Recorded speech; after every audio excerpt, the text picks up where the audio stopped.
Good evening, and welcome to the May 27th, 2025 Portsmouth Zoning Board of Adjustment meeting. Before we get started, just a couple of little notes. First of all, welcome to the meeting. If you are a presenter, you are allowed 15 minutes. If you think you're going to need to more than that, let us know and the board will consider it. If you are speaking to, for, or against, you have 5 minutes. Okay. There are no minutes from this meeting because it's the second in the month, so we will go right to old business. The request of Mizanski Family Revocable Trust owners for property located at 636 Lincoln Avenue, whereas relief is needed to demolish an existing detached garage and to construct an addition to the primary structure, which requires the following. 1, variance from section 10.521(2)A, allow a 2-foot left side yard setback where 10 is required.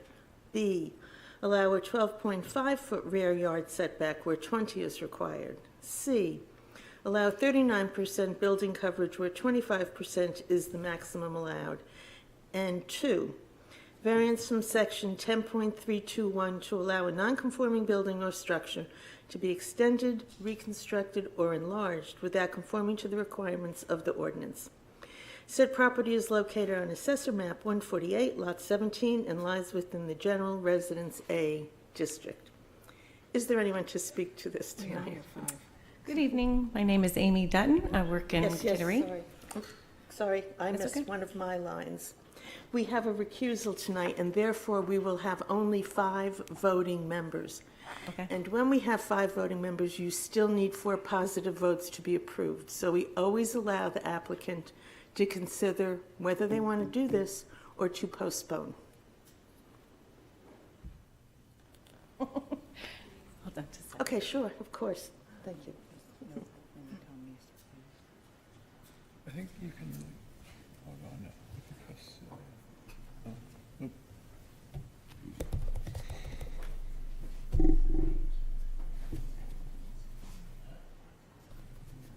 We're going to move forward. Great. Okay. Go right You ahead. want me to introduce myself? My name is Amy Dutton. I work out of Kittery, Maine. I am here representing Sam and Michael Mizanski. And did I give a little wave? I'll just give you a brief overview. You have this, but just for the general public. The existing single-family structure was purchased by Michael and Samantha in July of 2021. The home is used to raise their family and be a part of the community. They have 2 small children and are very active in preschool, friends, family, and our community. We are proposing, in addition to the house, to make it more family-friendly for modern living. The addition will include a mudroom entry, bathroom, a playroom/office off the kitchen that will double as a guest space. That is at the end of the driveway. Per section 10.322, in order to comply to the current building codes, we are not able to build the structure without expanding the gross footprint. We are proposing removing the dilapidated garage that sits on the left property line just off the rear property line. Then we will add the structure to the house 2 feet off the left property line and 2 feet 10 inches off the back property line to make the addition less non-conforming than existing conditions.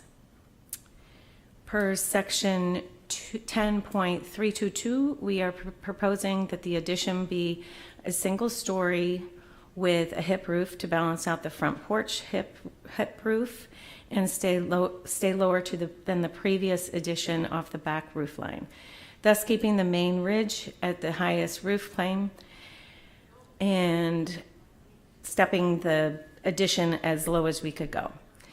The current property is 36.3% lot coverage, and we are requesting 38.6 lot coverage where 25% is allowed.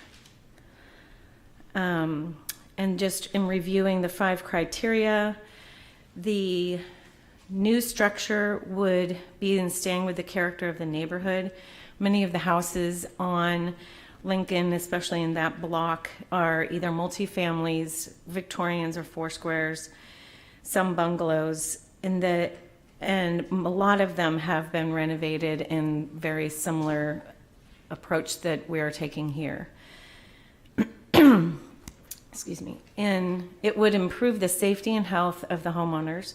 The current garage is not only an eyesore, but unsafe for the kids to be in.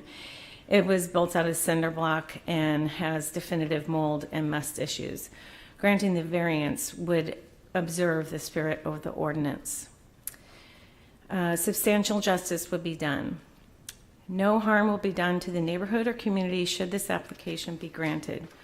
We believe that the loss of the to the homeowner, if denied, would be greater than any gain to the general public.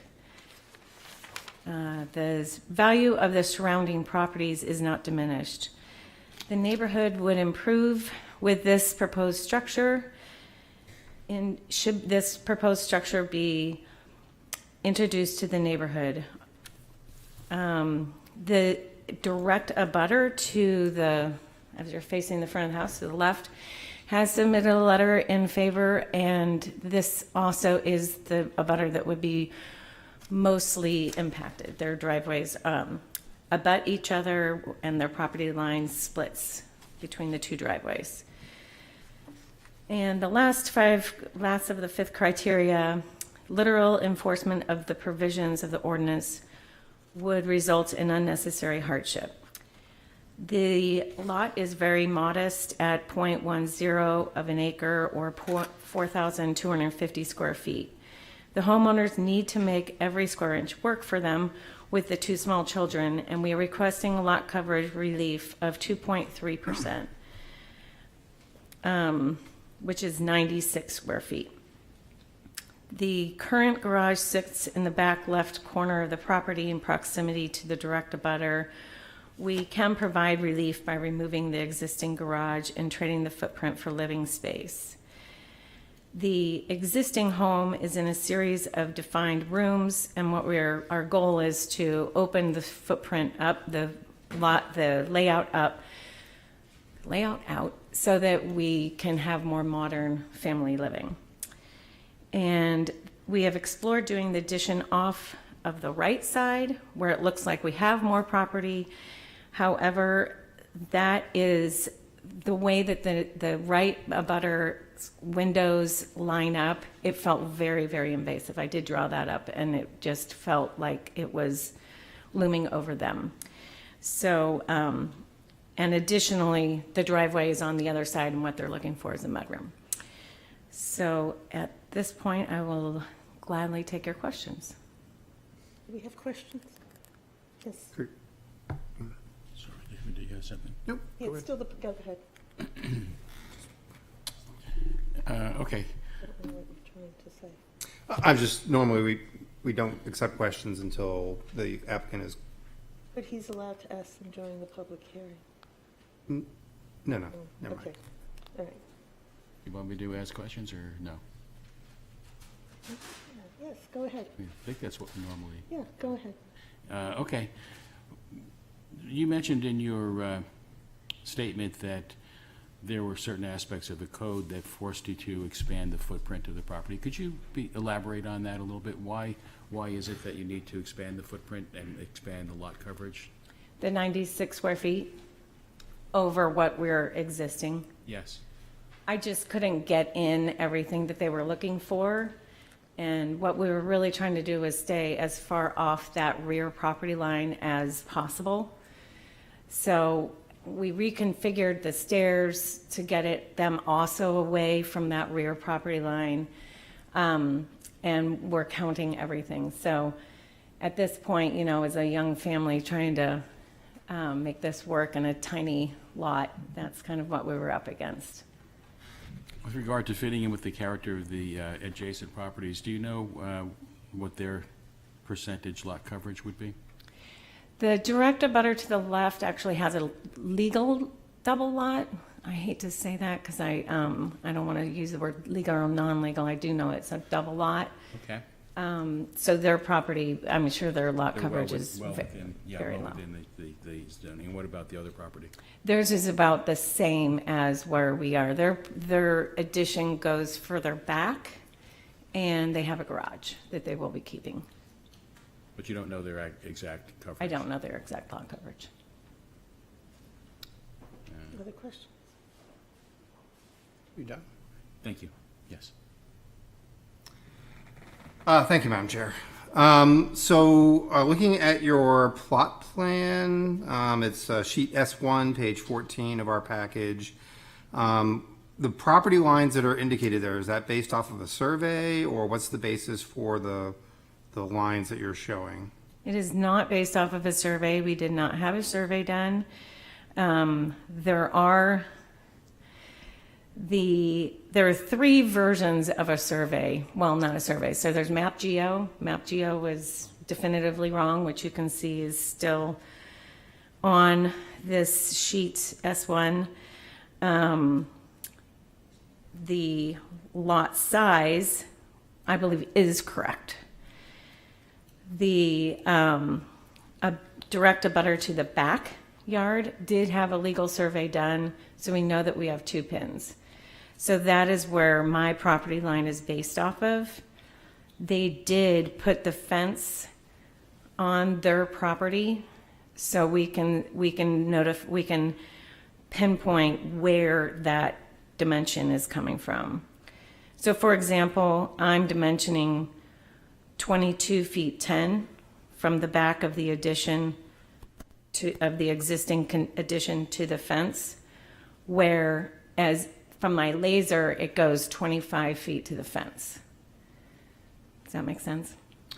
Not particularly, but so basically the property line, the back property line in particular, you think is essentially based off of not a survey of your client's property, but of an adjoining property, which gives you some sense at least for that property line. Correct. All right. So, and in your list of dimensions, you indicate that the existing garage is a 2-foot setback from that property line. I mean, just looking at the drawing here, it doesn't appear to be the same dimension as your 2 feet to the side for your new proposed addition. I'm just curious where that number came from. Seems to be a point of concern with one of your abutters or one of your client's abutters.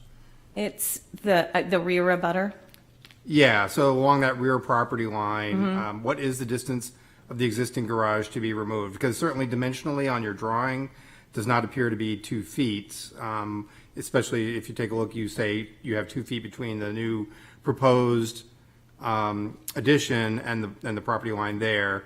It appears to be less than that. So I'm just curious what your basis was for saying that was 2 feet. I mean, the line is angled.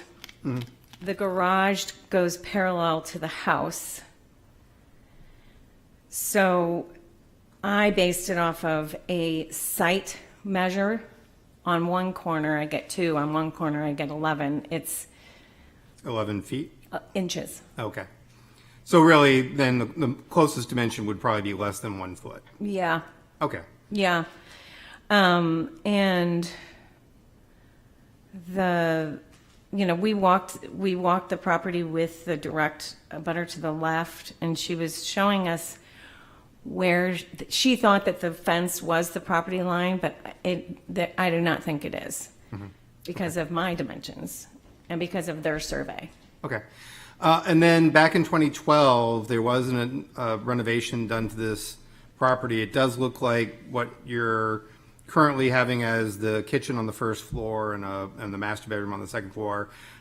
Just looking at your pictures, that has a concrete foundation, whereas the remainder of the house has a brick foundation. So I'm presuming that was probably what was constructed during that time frame. Yet there was only a relatively small increase, again, as you note, like 3%, 96 square feet. It was probably only like 80 some odd square feet of additional space on the house. Did you, in your research for doing this project, do you know what was there before and what happened back in 2012 in terms of an addition to this property? Yeah, it took me a bit to figure it out, to be honest. I think because back in 2012, we would go down to the assessor's office and we could photocopy the site plan. And what I believe is showing here is that they have it drawn, I'm assuming this is from the assessor's office because it shows the tax map, Yeah, I just want to make sure, what are you referring to? that it is the building permit that was submitted in 2012. Okay. So that garage is drawn at an angle and crossing over the property line. So I believe what he did, I don't think it was ill-intentionally, but he took the site plan that the city had, and those lines are skewed incorrectly, because they have the property line going through diagonally through their driveway, which even you can see it would go straight, and even the abutter to the left has acknowledged that that property line is straight. So, and I also did look up the math that I believe was submitted in 2012 was off. I am using the numbers that were given to me by the town or by the city a month or so ago. There was confusion about, because MapGeo wasn't matching, the MapGeo wasn't matching, they have it listed, they still have it listed as 0.13 of an acre, and it's really 0.1 of an acre. And so there was a lot of confusion there. So I talked to Peter, and he went down to the assessor's office. The assessor's office told me the number that I can use per the deed. So I'm using the number from the deed, and that does not match what was submitted in 2012. I've gone through and I have measured the entire footprint of the house, and the GIS and vision is correct. All of those numbers are correct. So I'm confident in my calculations after. Okay. And then, again, just generically, do you know what happened in 2012 in terms of, was a portion of the home torn down and a new section built? Yes. Or, okay. Yep. Yeah, it was built exactly how he had it drawn. But like oddly, the town doesn't have the garage. They have it on the vision card, but they do not have it on the map. And they probably don't have, anyway. So. Okay. Anything else before we, no? Oh, yes, I'm sorry. So in terms of your driveway, that will be enough for 2 cars, correct? That's long enough Correct. for 2 cars? Yes. And I think picking up on a little bit of what Mr. Rossi was saying, I have a couple of concerns. One is, I mean, this is really tight. 148.20, 148.19, 148.18, and now 148.17, which is the property for this application. Those are really jammed in tight, and our zoning ordinance has that we have to have move air and light around. I am concerned by the fact that a survey was not done on this. I mean, it is 2 feet from the left side yard line, and I understand that you've done your own calculations, but there seem to be a lot of variations as to what what this really may be. So my question is a long way of getting to it. Sorry, is I'm taking a page from your book, David. Would the city staff about requiring a survey for? I thought when we did a structural addition that surveys were required. Not for our BOA application. Not for every BOA application? Okay, and but this doesn't go through TAC or planning board, this is the only review this would go through? Okay. I'm very uncomfortable because it's just a building permit, yes, I see it, actually approving this without a survey, given how tight it is to the left side yard. So, but that's just my thoughts.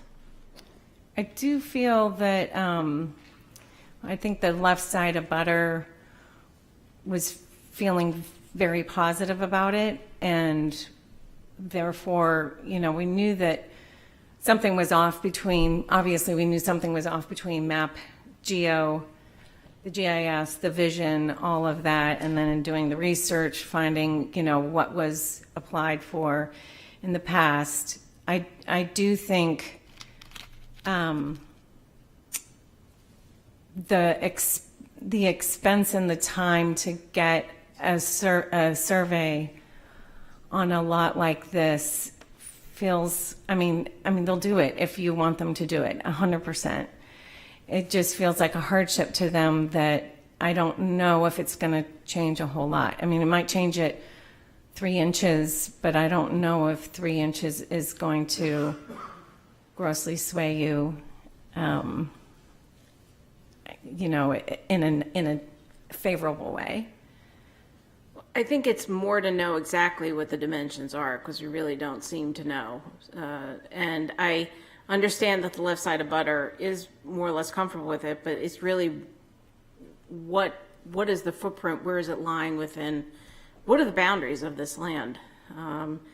And so, I mean, it'll be a board decision, but that's why I'm asking. Okay, yeah, I mean, I think it's the essence of a hardship, in my opinion. You know, we're not saying that we don't need a variance, 100%. We agree that we do need a variance. We're just asking for that relief from the board. Thank you. Okay. Thank you. We'll open it to the public now. Thanks. Is there anyone in the public who would like to speak in favor of this petition? Anyone to speak in favor? Okay. Is there anyone in public who would like to speak in opposition? Anyone to speak to, for, or against? You may speak again now. Do you have anyone on Zoom? No.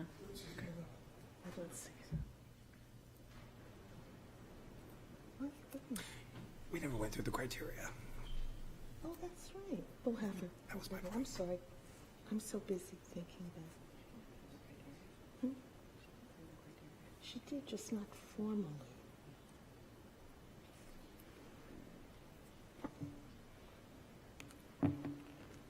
My apologies. If they don't want you to vote tonight, can we get this surveyed and submit the survey? Yes. That is a board I decision. That's a think board that is a decision. board decision, but I mean, that is a possibility. Okay. Yes, that is not a no. Yeah. Okay. Yes, okay. All right, let's finish up with the public hearing, and then Okay. we'll bring it back to us. Anyone else to speak to, for, or against? Okay, then the public hearing is closed. Yes. I just wanted to add, if the board does vote favorably for this variance, that we could have the stipulation that the survey confirms. Because basically what would happen is it would be on the applicant, where if we approved as it is with the 2-foot setback and then it got surveyed and it wasn't 2 feet, they would have to comply. So Okay, just to consider, Okay. yeah. yes. Mr. Ram? Yeah, I mean, just to the whole survey question, I guess. I mean, I'm not sure if a survey would find something from a variance standpoint that would make a difference to me, but I do think that normally what we're finding is the inspection department does require, when the foundation is put in, they require a survey, especially for a dimension this close. So I think one way or another, a survey is going to have to be done. And what we've found is that survey can come back and discover discrepancies that the applicant then needs to come back before this board with. Especially with it, you know, a 2-foot setback is pretty darn close, that they're asking for here. I guess more in general terms, I'm kind of in favor of the request. However, it's only because it's a 1-story. If they were asking for 2 stories, I think this would be a lot. I think it's a relatively modest 1-story addition. It does improve the rear setback considerably relative to it. It is an increase in overall dimensions for the amount of coverage on the property. But again, it's a few percent, and every percent counts. But at the same point in time, it's a relatively modest addition. I think that would be the one thing that's really helping me to believe that there is a path that would say that this is acceptable. However, I do think that a survey is going to have to be done at some point in time. And my concern would be is that it's going to cause the applicant to potentially have to come back before this board. Mr. Rossi, was that a hand? Thank you. I think at this time, maybe pun intended, we're not on terra firma when it comes to understanding what this lot is about. I don't really know what the percent lot coverage is because we don't really know where the boundaries are, and without that, we can't make that assessment. I also am somewhat concerned by the incremental accretion of small changes in percentage of lot coverage, which is now, will now have brought it into a state of substantial noncompliance. 39% is significantly different from the allowed lot coverage of, whatever it is, 25%. Is it 25% or 20%? It is, it's 25%. But in any event, it's a, yes, 39% where 25% is allowed. That's pretty big. It's adding up to a number, and when I heard the explanation of why it was necessary to have the lot coverage variance, I didn't hear anything that sounded like hardship of the property. What I heard was more like, well, the desire of what's trying to be achieved architecturally, and if I had to vote on it now, I would say that without any changes, I would be a no vote. So I'm prepared to accede to the request to postpone it, but I'm also prepared to vote to deny.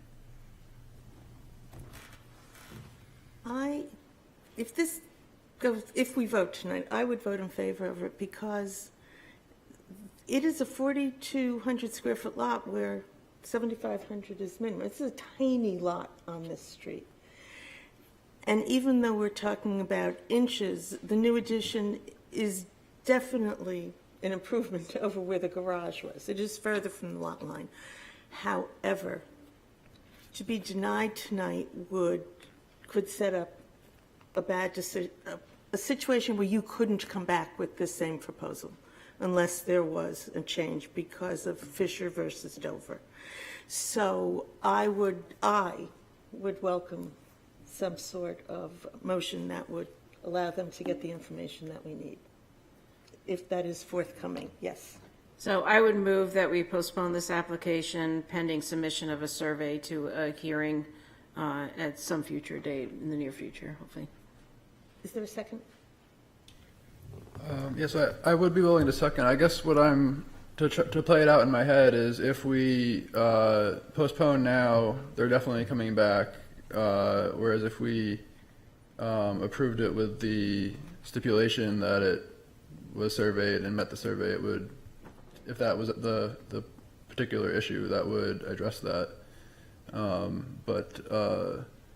Yeah, I guess I'm not opposed to postponing it. It just seems like an extra step. So Was that a second? I couldn't tell. I don't think I guess is it now a second? I'll second it. Yeah.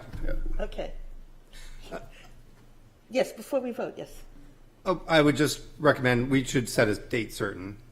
We're kind of, The only reason I didn't do a date certain was I think we did this on another property, and I think that there was a real backlog in getting surveys done. Right. So I'd be concerned about, putting a specific date on it.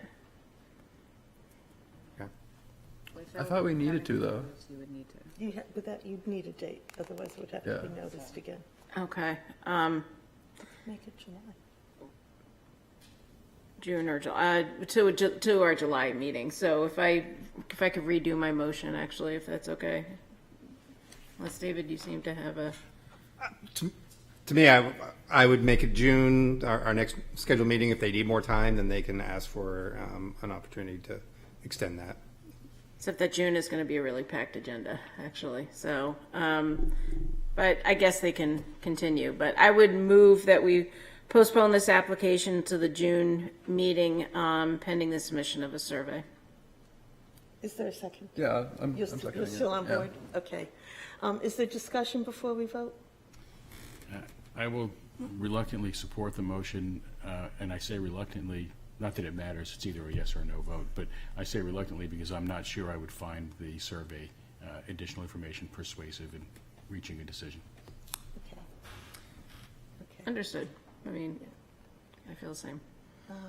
Okay, so a yes vote postpones Ms. Margerson? Yes. Mr. Rayam? Yes. Mr. Rossi? Yes. Mr. Mattson? Yes. And the chair votes yes, so you are postponed, pending a survey by June. If not, we'll talk. Okay?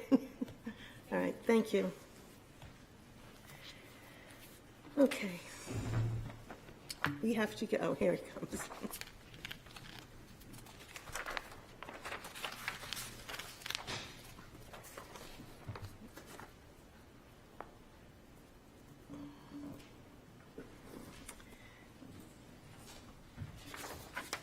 Okay, we have entered new business, and the first item, A, the request of Jeanette McDonald, owner, for property located at 86 Farm Lane, whereas relief is needed to subdivide the existing property into 3 separate lots. The proposed parent lot requires the following. 1, variance from section 10.521 to allow A, 28-foot rear yard setback where 30 is required, and B, 23-foot secondary front yard where 30 is required. Proposed Lot 1 requires the following. 2, variance from section 10.521 to allow A, 10,664 square feet of lot area where 15,000 square feet is required. B, 10,664 square feet of lot area per dwelling unit where 15,000 square feet is required, and C, 75 feet of continuous street frontage where 100 feet is required. Proposed Lot 2 requires the following. 3, variance from section 10.521 to allow A, 11,250 square feet of lot area where 15,000 square feet is required. B, 11,250 square feet of lot area per dwelling unit where 15,000 square feet is required, and C, 75 feet of continuous street frontage where 100 is required. Said property is located on Assessor Map 236, Lot 74, and lies within the single residence B district. Good evening. Good evening. That was a mouthful. Thank you. For the record, Derek Durbin. I'm here on behalf of the owner of the property at 86 Farm Lane, Jeanette McMaster. I did, just as a preliminary matter, would like to pass out a package of support letters that were given to Jeanette to bring to the board. So, if I could.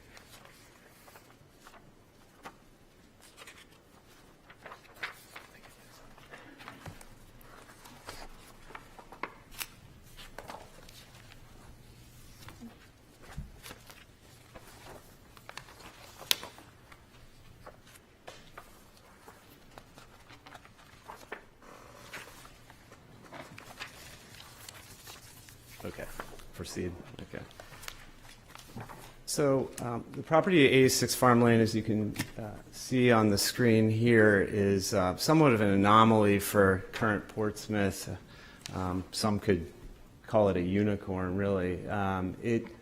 For one, it's a huge lot, particularly for this area of Portsmouth. And number two, it's been in the same family since it was first constructed or created as part of a subdivision plan in 1954 and sold to Samuel McMaster, which is Jeanette McMaster's father.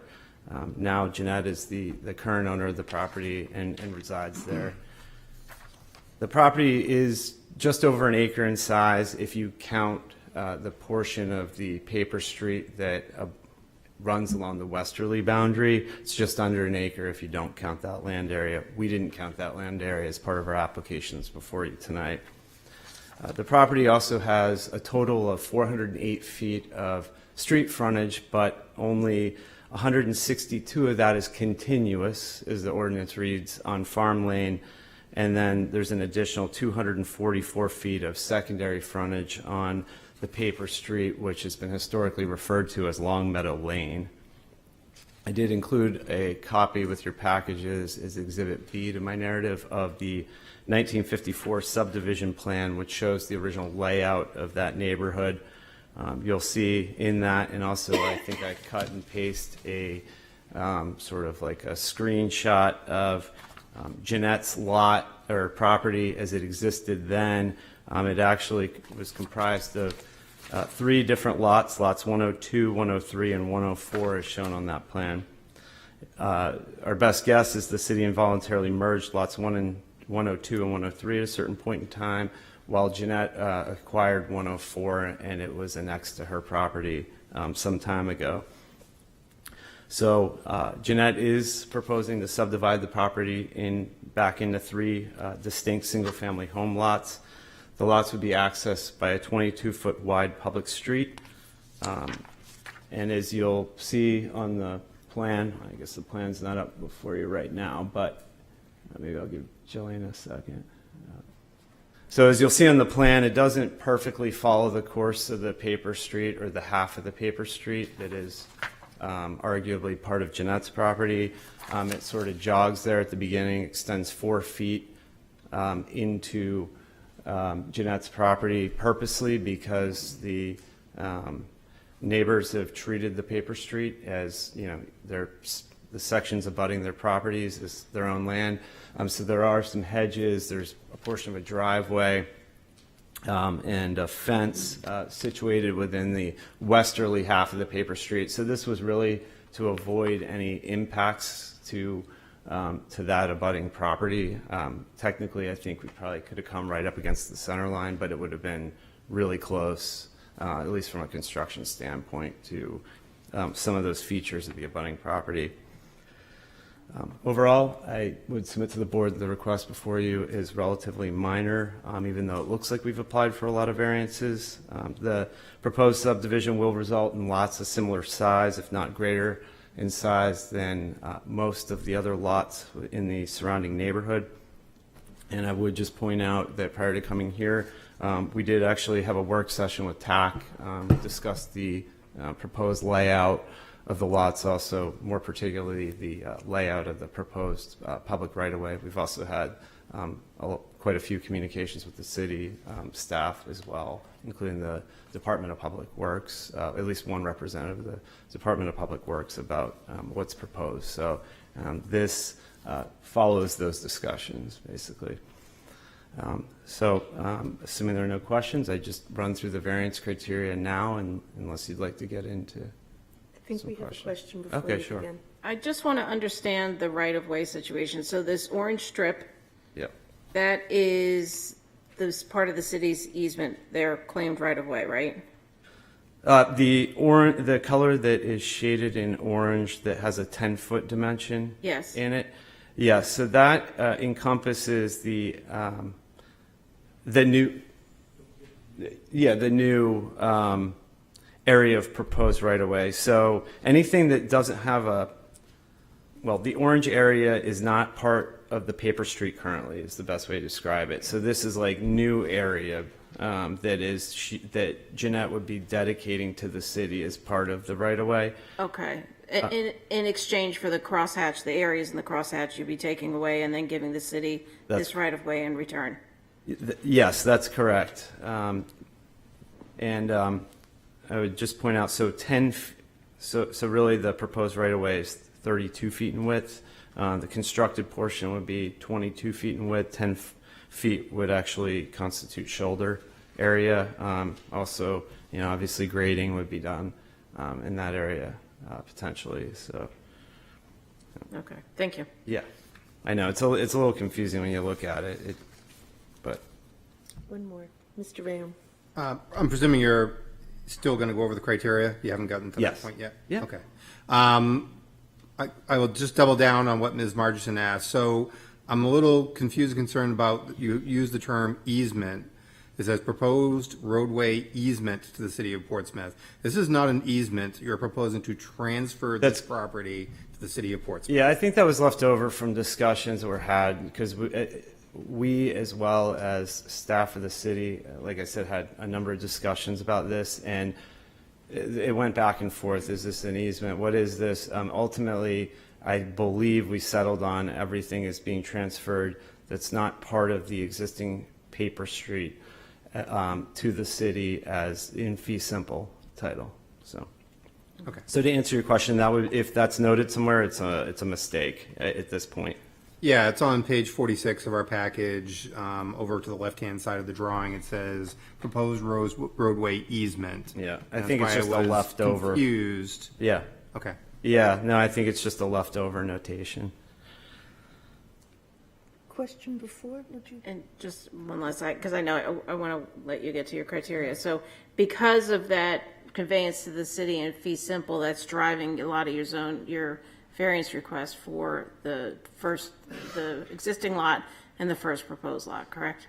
That is driving quite a bit of the need for relief. Yes, you add that area back in, and well, at least the part that's not being constructed, and or any portion of it, and you're obviously more than 30 feet from that for a secondary front yard. Okay, thank you. Yeah.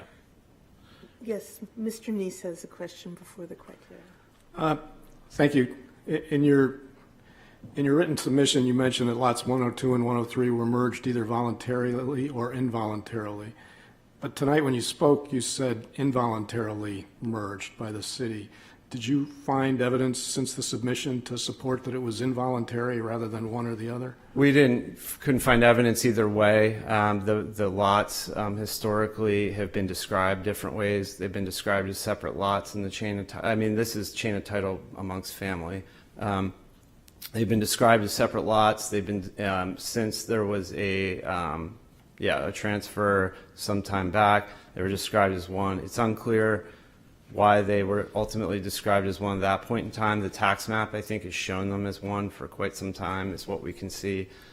So if there was any vagueness in the statements, I can't certify the board that they were involuntarily merged or that they were voluntarily. It just looks like they were involuntarily merged based on what I've seen, but I can't tell you with any certainty. Thank you. Yeah. Anybody else? Okay. You may proceed. Okay.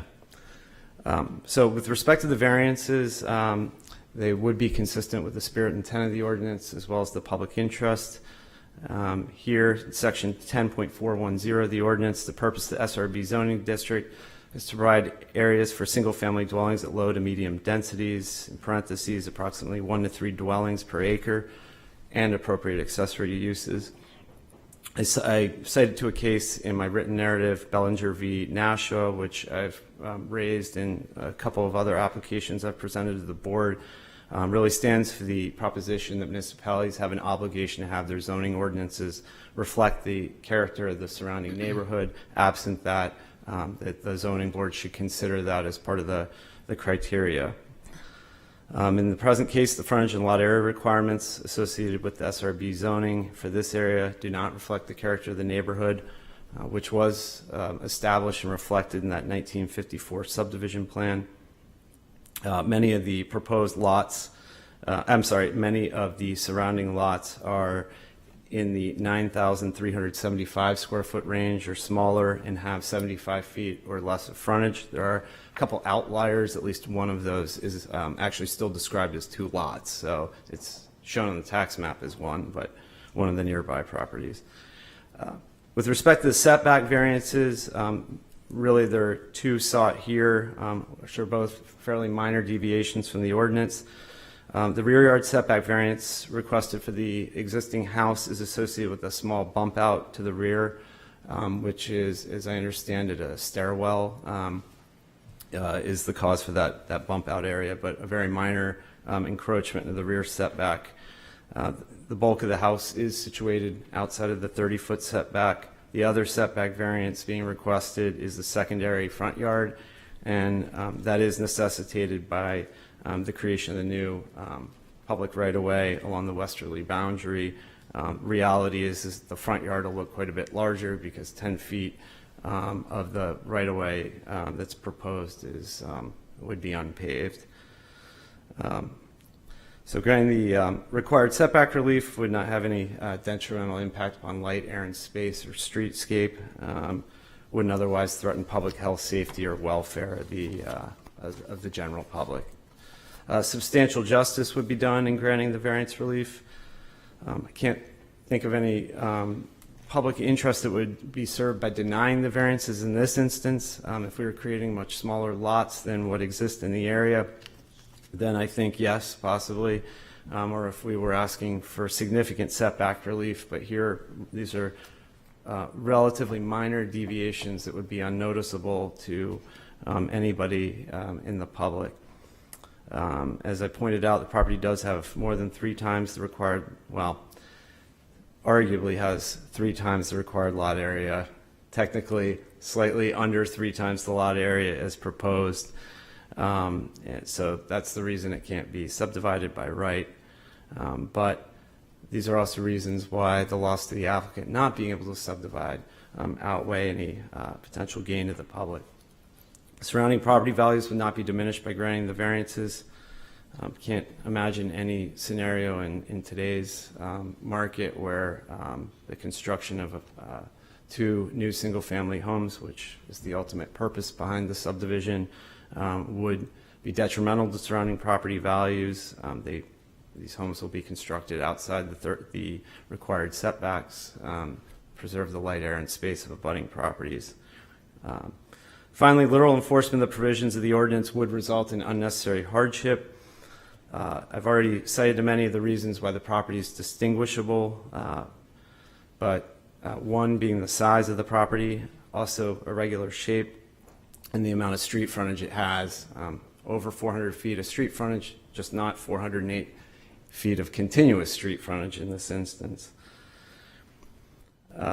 So what is proposed, I do believe, satisfies the density goals of the ordinance, just falls short of what's required technically to be able to subdivide by right. So for these reasons, there is no fair and substantial relationship between the general purpose of the ordinance provisions and their application of the property. Finally, the proposed use is reasonable. The lots would be used for single-family residential purposes, which is a use that's permitted by right in the zoning district.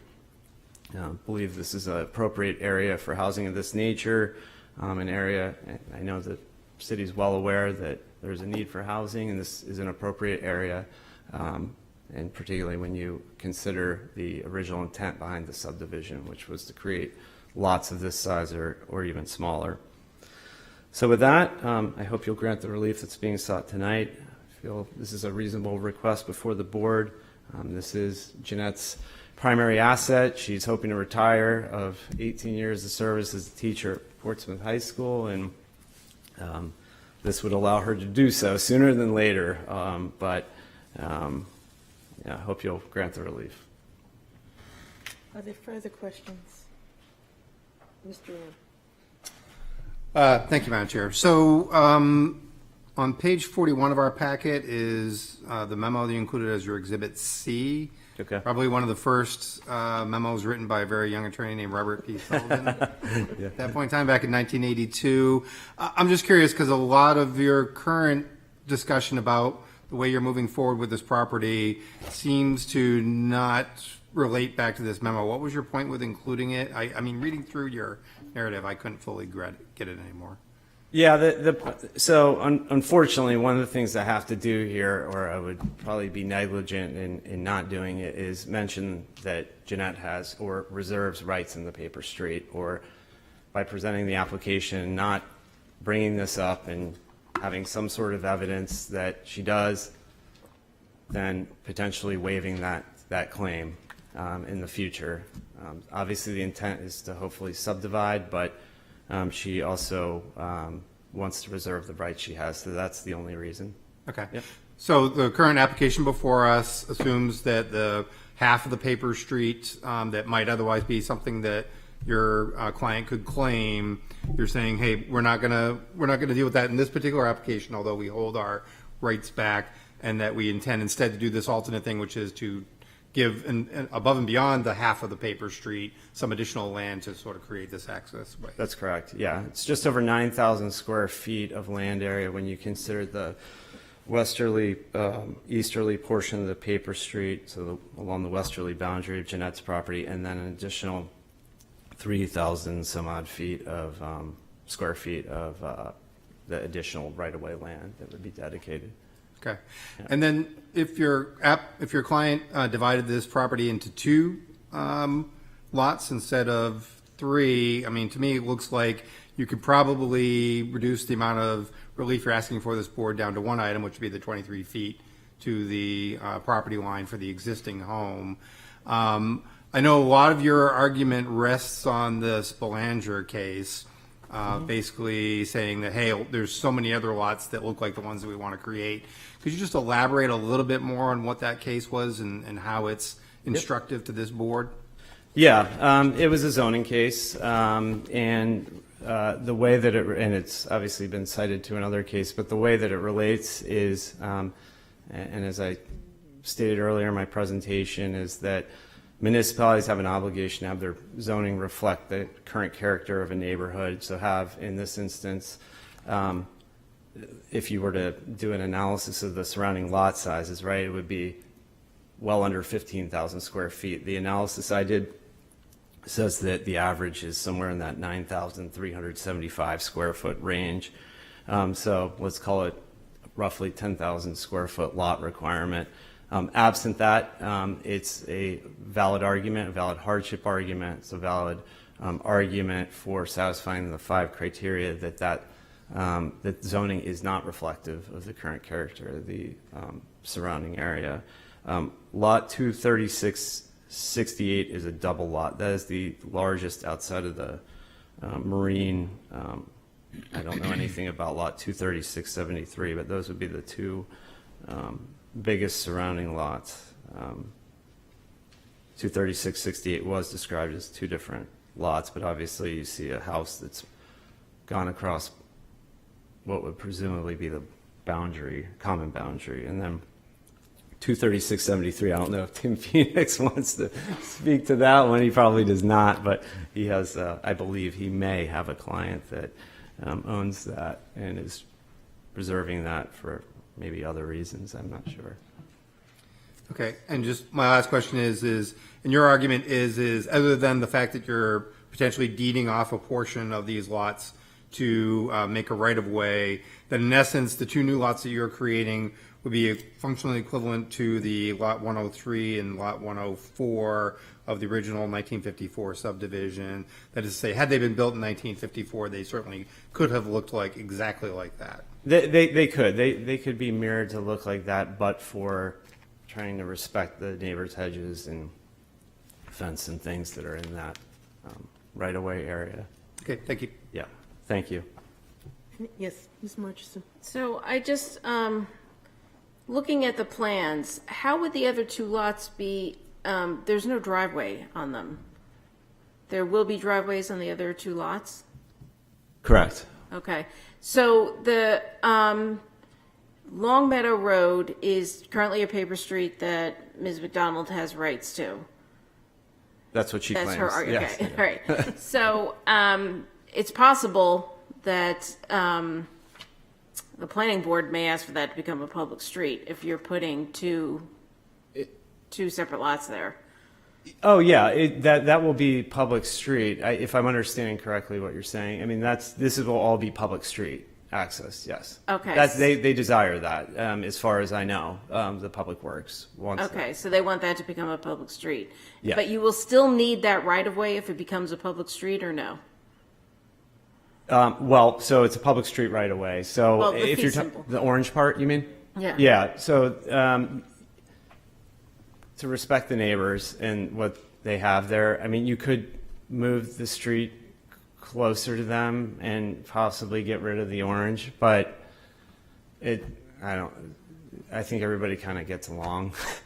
So it was really, they didn't ask for this, but it was out of respect for them that it was designed this way from, I can't say from the beginning because we didn't know what it would look like but after discussions with the city, it was designed this way. The city didn't ask for it this way either. I don't think the city cares if it's curved or yeah, Eric Weinrep, it's his fault. No, it was really out of respect for the neighbors. Okay. Yeah. It's just a little confusing to have a public right of way next to what probably will become a public street. It's Yeah. that for utilities and stuff underground? Yeah, so there are we discovered this later in the process as well. There's utilities that run already through the paper street. Mm-hmm. Yeah. Okay. which is that led to the city's determination that it impliedly accepted the paper street. So, Okay. yeah. All right, thank you. Yes. Mr. Neese? Thank you. I'd like to go back to the question Mr. Rayom asked about the Belanger case. In Belanger v. Nashua, if I recall correctly, Belanger was promoting an expansion of a commercial use in an area Correct. that was supposed to be residential. And the argument of the court was that there had been numerous instances since the zoning ordinance was passed that commercial uses had been authorized or expanded. And so that's what they argued. Are you aware of any similar instances here where there have been changes made to slice up larger lots in this area that would be akin to what happened in Belanger? I don't know in this particular area. I haven't, to be honest with you, studied whether there's been a slice up. I know that there had been, there were still some double lots in the, or I don't know if triple lots, but I know of some instances where there were 2 lots shown as one on the tax map where they had a dotted line in between, where people have more recently constructed homes on. Whether they were unmerged, subdivided, I honestly don't know. Yeah. Yes, go ahead. And just one more question. As you know, our zoning ordinance says that our zoning ordinance makes the point that we're trying, when existing conditions don't match the ordinance, the zoning ordinance is trying to promote compliance moving forward, not to expand nonconformities. How do you address that that element of the zoning ordinance in this instance? Yep. Yeah, and that's the purpose behind all zoning is particularly for areas, large areas of municipalities that remain undeveloped, right? You don't want, so if this were surrounded by 100 lots or potential lots, and they're trying to promote, we want an acre zoning here or 2 acre zoning. Obviously, they wouldn't want everybody then coming and applying for variances. But in this instance, the SRB zoning, at least in my experience throughout Portsmouth, you have areas that are more compliant with it, and you have areas such as this area of Portsmouth, which is severely substandard. And in this instance, I believe the character of the neighborhood is really, and the character of the lots and how the subdivision was originally laid out really supersedes strictly applying the 15,000 square foot lot area requirement. Thank you. Yeah, thank you. Mr. Rossi? Yeah. So basically, we're taking one large lot that currently has a single nonconformance on the front setback to the paper street, correct? That's the only nonconformance in the current layout, or is that not even a nonconformance now? That is not a nonconformance. Okay, so we're taking a lot that. But there is to answer your question, there is a slight right side yard setback nonconformance with the existing house, where there's a 9.9 foot dimension. It's very slight, but there is an existing nonconformance. So yes, that's. So ignoring the 3 inches of that nonconformance. Yes, correct.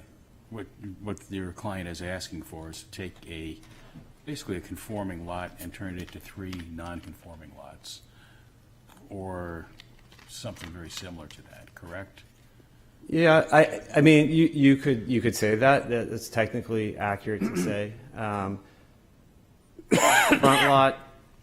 So I guess Yeah. what I'm trying to get at, Derek, to just sort of cut to the chase, what is the hardship that militates toward doing 3 lots instead of 2 lots? Because if you did 2 lots, you basically, as Mr. Ayun pointed out, you only need the 1 variance. So what's the hardship that says you need to do 3 and not 2? Yeah, I think the hardship is really the character of the surrounding area is the most significant hardship, and the fact that what you had here was likely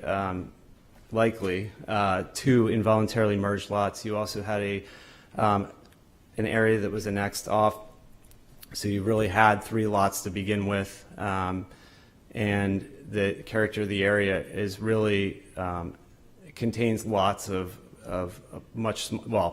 even smaller size than the 3 proposed lots. So I think the hardship relates to the goals of the ordinance and whether or not there's a fair and substantial relationship here, which there really isn't when you consider the character of the area, when you basically consider also the fact that this, for all intents and purposes, meets the density goals when you do look at the character of the area, as well as, frontage here. There's no other surrounding properties that can say they have 408 feet of street frontage. It's not continuous, but there is 408 feet, which is, if you had 60,000 square feet, you've got 4 lots or something close to that, but not because the same, it could be looked at in that context as well, because you don't have 408 feet of continuous street frontage. So you meet the density goals from that perspective, but you can't from a technical standpoint. And then the other thing I was puzzling over before you made your presentation, just looking at the materials, if you look at the lot lines that divide the 3 lots from each other, and just sort of play the mind game of if you move them up or down, how close can you come? You can come actually pretty close to having a full-size lot in all 3 lots. What is it that drives the placement of those lot lines then? Do you want to answer? Oh, I think it's just to have some uniformity with those 2 back lots, really. The front lot also to try to achieve the greatest conformity possible with that from the existing house. So is it the rear yard setback that that's currently 28 feet? Is that why you don't want to push the lot line closer to the house, the main house? Yeah, you can go ahead. Eric Weinrib with Altus Engineering. One of the things that we did with the layout is maintain the 75-foot frontage for those 2 rear lots, which is consistent with the entire neighborhood. So that's what really drove that lot configuration, and then it backed into creating that 28-foot condition for the existing home. Does that make sense? If you move those lot lines closer to the existing home, you would still have the, could you say that again, Eric? I'm not sure. So working from the north, Yeah, we held 75 feet of frontage for each one of those lots going south. So that lot 2, lot 1, each has 75 feet of frontage. So that's what created our lot line, and it's consistent with the lots on Meadow and throughout the neighborhood. so you started from that end, but Working back, You had and to that's start why it. we ended up with the 28 feet. We could have made those lots 73 feet each or 74 feet each and not had that variant, but we wanted to remain consistent with the neighborhood. I will point out that the building envelope, it's still pretty significant on these. They're in excess of 4,600 square feet. So it's like a 55 by 75 to 80 building envelope for each one of those lots. So it's not, we're not creating a postage stamp. thank you. Any other questions? Okay, thank you. Okay, thank you. Oh, I'm I sorry. just have a question for staff. Okay. The street frontage, the 75 feet, they can't take advantage of averaging because there's no other, I don't know how many of the lots are off of the paper street. Is that how it's marked, is that how it's measured by? The averaging would just have to do with the setback, What is it? Oh, I thought we had a front, setback, but we don't have. street frontage, I thought that street frontage we averaged too. Oh, okay. Question for staff as well. Yes, go ahead. Yeah, just a question for staff, just quickly. I don't think this affects our decision, but just so the record's clear. On the staff memo, the lot area per dwelling unit proposed for the parent lot, should that read 15,997 rather than 19,730? It should, that's an error. Okay, thank you. And this is just for satisfying my own curiosity, it's a geometry question. The frontage on the middle lot, I guess that's lot 2, it's curved, right? It's not, so it's not actually 75 feet, it's more than that, isn't it? Because the actual dimension, It's likely more than 75 with the curve. so that, okay. Shouldn't it be calculated that way for the record? Yeah. If the, Somebody who Has- feels like playing with geometry. should do dimension. that. Yeah, that is correct. If it were rectilinear, it would be 75, it's slightly more, and that would be on that subdivision plan that we take to TAC and ultimately, hopefully, to planning Okay, board. yeah, it doesn't really make any difference here, but just curious Right. about how it's measured. Thank you. Okay, is there anyone in the public who would like to speak in favor of this petition? Is there anyone who would like to speak in favor? Okay, good.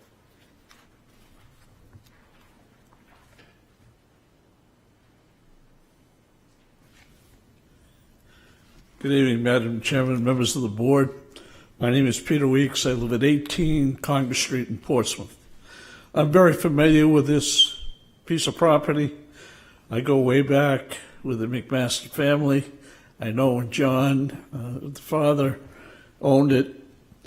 I think that the presentation that they're making this evening is probably a compromise that the Board of Adjustment should unanimously approve, because and I did some research, met with Attorney Robert Sullivan and the current city attorney. Long Meadow Road has never been accepted as a city street, and therefore the compromise that they are doing this evening does away with having to do any litigation against the city in order to prove that. But there's no record. The only ones that can approve a city street is the city council, not any city attorney or anyone else, planning board, board of adjustment. It must be the city council, and it was never done. So I think the compromise they have presented to you solves the needs that they have and will be in the best interest of the city. Thank you. Thank you. Anyone else to speak in favor? Anyone in opposition?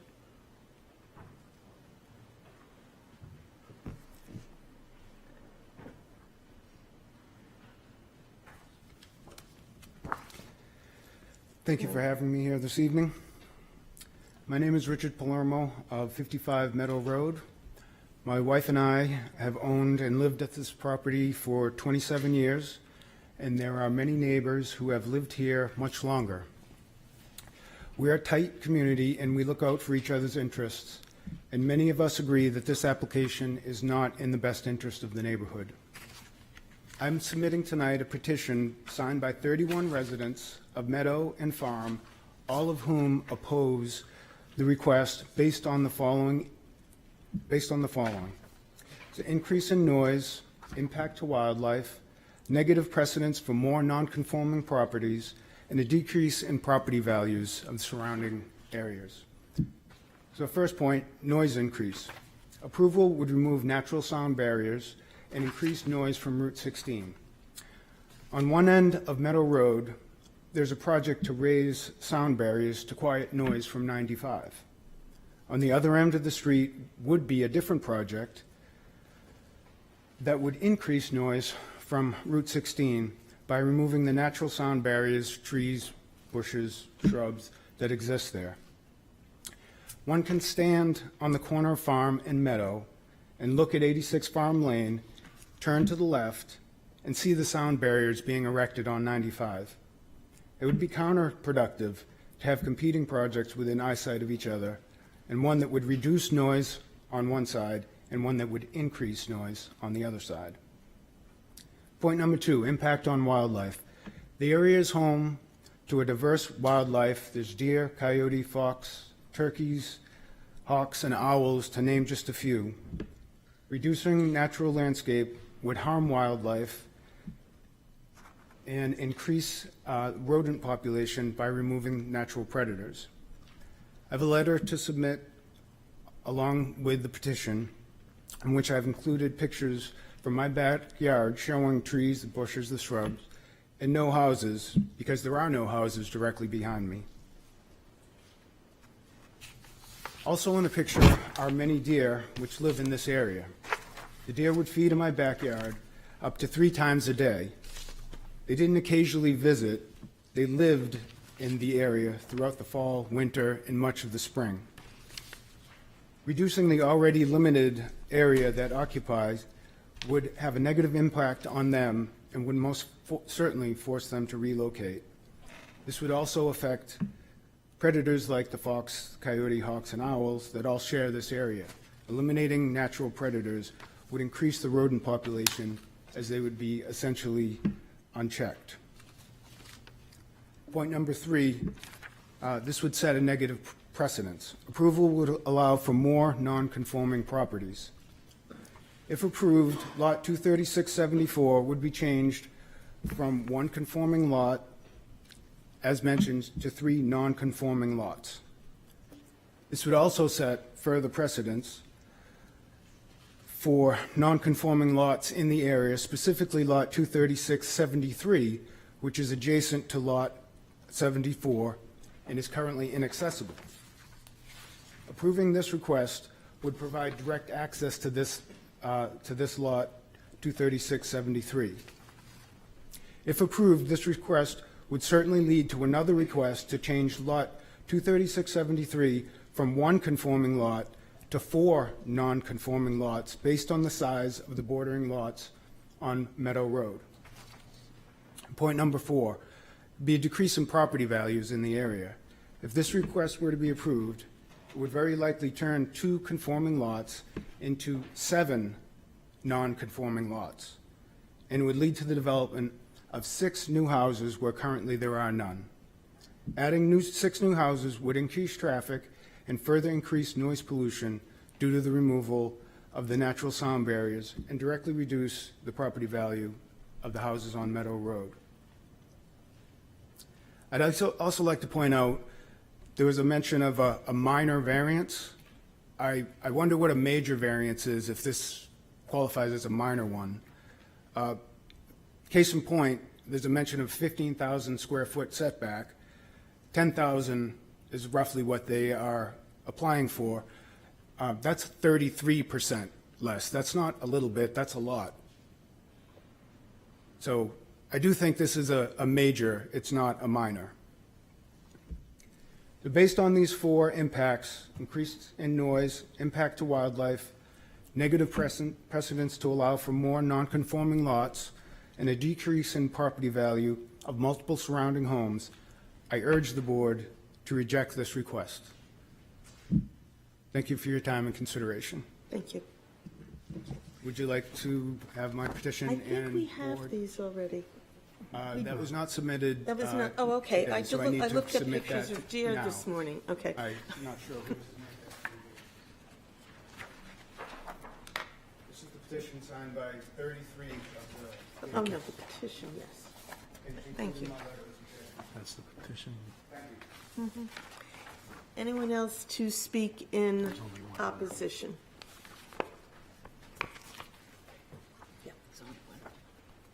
Hello, my name's Ryan Bertel. I just have a quick letter. I live in the neighborhood, and a quick personal letter. But I did want to mention a few points after hearing the presentation as well. And Rich and Pilar are my direct neighbors, so I do co-sign with everything that they just said. We've talked about this at length, and I think it is bad for the neighborhood. So again, my first point from the presentation, minor variance. This is a major variance. You know, in the last presentation, you were talking about inches, and this is, again, 33% larger. I think that's way too big. And you said it, Mr. Rossi, turning one conforming lot into 3 non-conforming. That just seems like that will someday spitball, and, you know, what stops that from my property? Me doing the same thing or creating a road behind my property. So There's that. And then also just pricing out young families. You were saying that property value will increase, but Portsmouth is already pricing out people already. Like, we bought our house in 2015 and can barely afford that there. So just putting more expensive homes in the neighborhood isn't going to help with the crisis that we have right now. So with that said, public speaking. So, dear members of the Zoning Board, my name is Ryan Bertel, and I live at 71 Meadow Road in Portsmouth. I am writing to express my strong opposition to the variance request for the subdivision of 86 Farm Lane. My wife, Julie, and I will celebrate 10 years in our home this October, having purchased it in 2015 when we were just 26 years old. We specifically chose this neighborhood for its peaceful, family-friendly atmosphere and a perfect place to establish roots and raise our family. Over the past decade, we have invested considerable care and energy into our home and property. We now have 2 young children, Emmy, age 2, and Miles, age 4. Miles is autistic and relies heavily on the tranquility, consistency, and predictability of our neighborhood for his comfort and daily well-being. The subdivision proposed at 86 Farm Lane would disrupt precisely the calm environment that Miles and our family as a whole depend upon. Specifically, my concerns are noise and traffic. Adding more homes will inevitably increase vehicle traffic, construction noise, and overall disruption to our quiet streets, reducing safety and negatively affecting quality of life for all neighborhood families. Rich talked about the wildlife. We do have a nice population back there. Our area is critical habitat for diverse wildlife, including deer, foxes, rabbits, owls, and essential pollinators. These animals rely on this land for food, shelter, and safe passage through the woods, rather than crossing busy roads such as Route 4 and 16. Development would directly threaten this delicate ecosystem and its biodiversity. The animals use that back area where that road would be to travel and not go across the highway, and they live back there. And then negative precedent. The existing zoning regulations were thoughtfully established to protect the unique character, safety, and quality of life within our community. Granting these variances risks setting a dangerous precedent, encouraging future subdivision, and undermining the very standards that safeguard our neighborhood's integrity.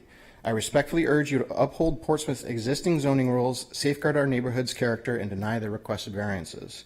Thank you very much for your thoughtful consideration in recognizing the profound impact your decision will have on my family and our community. Respectfully, Ryan Patel. Thank you. Thank you. Anyone else to speak to, for, or against?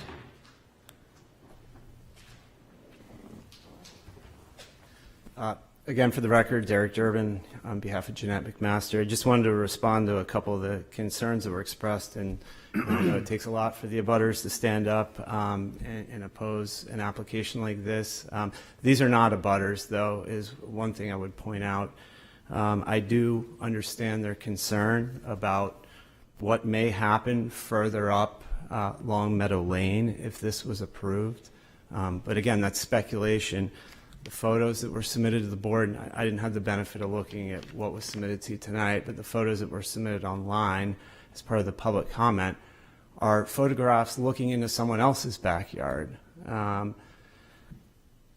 Even assuming they were looking into this backyard, there is nothing that prevents Jeanette from, whether it's 2 lots or 3 lots, from clearing the lot. There's really, other than perhaps some sort of covenant of restriction, which doesn't exist, there is nothing here that would, I guess, in any sense preserve that wildlife corridor habitat. It's certainly not her intent to go and clear cut the lots, because in the end that probably devalues the properties she's trying to create. But she can create a public street here, which does exist. She can pave it. She can create more than one, have more than one single family home. And I think there's unfortunately a misconception about what can or can't be done here and the impacts that might have. But the impacts really, I mean, the focus is on zoning here, and yes, zoning does require 15,000 square feet. But the original intent behind the subdivision was not to create 15,000 square foot lots, and many of the properties, the vast majority, are well under 10,000 square feet and don't have anywhere close to the frontage that's required under the ordinance. So the density here is different than what the ordinance calls for, and I do not believe there was any specific intent for SRB zoning to carte blanche stop anybody that has a large property from being able to subdivide it into something that looks similar to what it's surrounded by. So with that, that's all I have. I would also just lastly, finally point out that the letters that I handed out, if I didn't point it out at the very beginning, those are all the direct abutters to this property, and they do support it. Mr. Palermo lives at lot 23672 on the tax map, and if you'll look, that's it's 4 lots removed to the north from our property here. So it's not even close to bordering on it. It borders on another property. I assume that's the concern, is what happens out there. But we have no history. They haven't presented any either. Those could be all involuntarily merged lots. They might not be. Who knows what can happen out there. But that landowner may be permitted by right to do the same thing that we're proposing here. And there's going to be impacts one way or another. And ultimately, it's what's reasonable. But thank you. Thank you. Okay, last call. 2, 4, or against? Eric Weinrib again. I just would like to submit in respect to the traffic impact that the construction of 2 new homes would generate approximately 10 vehicles per day per household. So that's about 20 vehicles per day on Farm Lane, and we believe that that would not have a detrimental impact in the neighborhood, Farm Lane, Woodbury Ave, or Meadow. Thank you. Okay, thank you. That was my last call, but. Oh, I'm sorry. They rebutted twice. Can I just? Go ahead. I'll be quick. It's just traffic in general on the street. Two young kids, especially. People rip through that when they can't go on the main road. So adding more houses, more cars, and then you can take that back road and cut up by the car dealerships, and people rip through there, and it's just dangerous. So. Okay. All right, public meeting, public hearing is closed. What would we like to do? It's an interesting case. It is. It really is. I It don't is. mean that sarcastically. I just think No. it is an interesting case. I think that it might be important for the board to clarify, especially given some of the public comments, things that are and things that are not within our jurisdiction to consider. Much of what has been said in the public comments are, reasonable statements. It probably will impact wildlife. Every time there's an encroachment on habitat that is a natural result of that. Perhaps it will impact the noise in the neighborhood, things of that nature. However, that's really not part of our zoning ordinance, and on this board, our jurisdiction is to make judgments about things that are within the purpose of the zoning ordinance. And so, unfortunately, those are not, in my opinion, mitigating factors that we are permitted to consider. Likewise, I'm always skeptical of these historical analyses that say lots were divided in a certain way at a certain point in time. That's not the zoning anymore that was permissible in the 1950s. It's not permissible now, or permitted anyway. And there's got to be some sense of, in the passage of time, things change. And how long do we go back to the 1950 drawings? Are they going to be what we look at in the year 3000, in the year 5000? I mean, I don't know. Maybe there'll be attorneys here making that argument. But I think we're at the point now, in my opinion, that what was considered the right lot size 70 years ago is not really persuasive to me in making decisions about what should be considered the right lot size today, given today's zoning. As Mr. Nice pointed out, one of the purposes of the zoning ordinance is to move areas into a different state than maybe they had been traditionally built in, and that built to, and I think that applies here. So those are the factors that I think make it an interesting case. And I'll reserve further comment until my fellow board members have had a chance to speak. Mr. Manson? Yeah, I'll just share some of my thoughts. Basically, this is clearly an oversized lot that it seems completely reasonable to subdivide. And then I guess for me, the question would be, is 2 lots or 3 lots more reasonable? And the ordinance says for SRB, 1 to 3 dwellings per acre is the goal of the ordinance. So 2 or 3 seems reasonable. And looking more specifically, these 3 lots would, not only are they closer to, these proposed 3 lots, not only are they closer to the surrounding lots, they're also closer to the required 15,000. And if it was divided into 2 bigger ones, they would be further away from that 15,000. I know it would be more complying, so it's not an issue, but just in the context of what's being proposed here and whether or not it's reasonable, and given the character of the neighborhood, I do agree that, you know, normally I'm not a fan of creating new non-conforming lots, but the actual buildable area of these lots, like within the setback, all the setbacks, is actually quite large and easily can fit any normal size single family home. So to me, it's I don't have a problem with the 3 lots. Motion or more discussion? Can I make one other comment about jurisdictional matters? Only because it was raised about the potential for avoiding litigation over the paper road and who has rights to what over there. That's also outside of our jurisdiction, and that's not something that I consider to be proper for us to consider in making our decision. Thank you. That's fair enough. Mr. Neese? So I'm struggling a little bit with the size of the lots. The setback issues to me are easily addressed once you get past the division of the lot into 3 lots. I guess I'm struggling a little bit.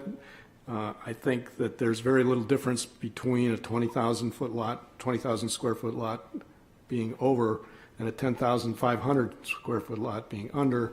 They're both roughly a third difference, roughly a third difference from the design, the desired 15,000 square foot. So I'm struggling a little bit with trying to reconcile that with the idea that it's within the spirit of the ordinance. You know, the ordinance specifically says we're trying to promote conforming lots in issues where they may not be conforming. And it seems like this, to me, at least on the surface, appears to be going in the opposite direction, where we're taking a lot, whether voluntarily or involuntarily designed, it's currently pretty much conforming outside of a very minor setback issue on one side. And then we're turning that into 3 lots, with 2 of them being non-conforming as to size. So I'm wrestling with that a little bit. I struggle a little bit with a hardship as well, the hardship criteria, though that one I think I could probably frame an argument to support it, but the spirit of the ordinance one is the one that gives me the most trouble.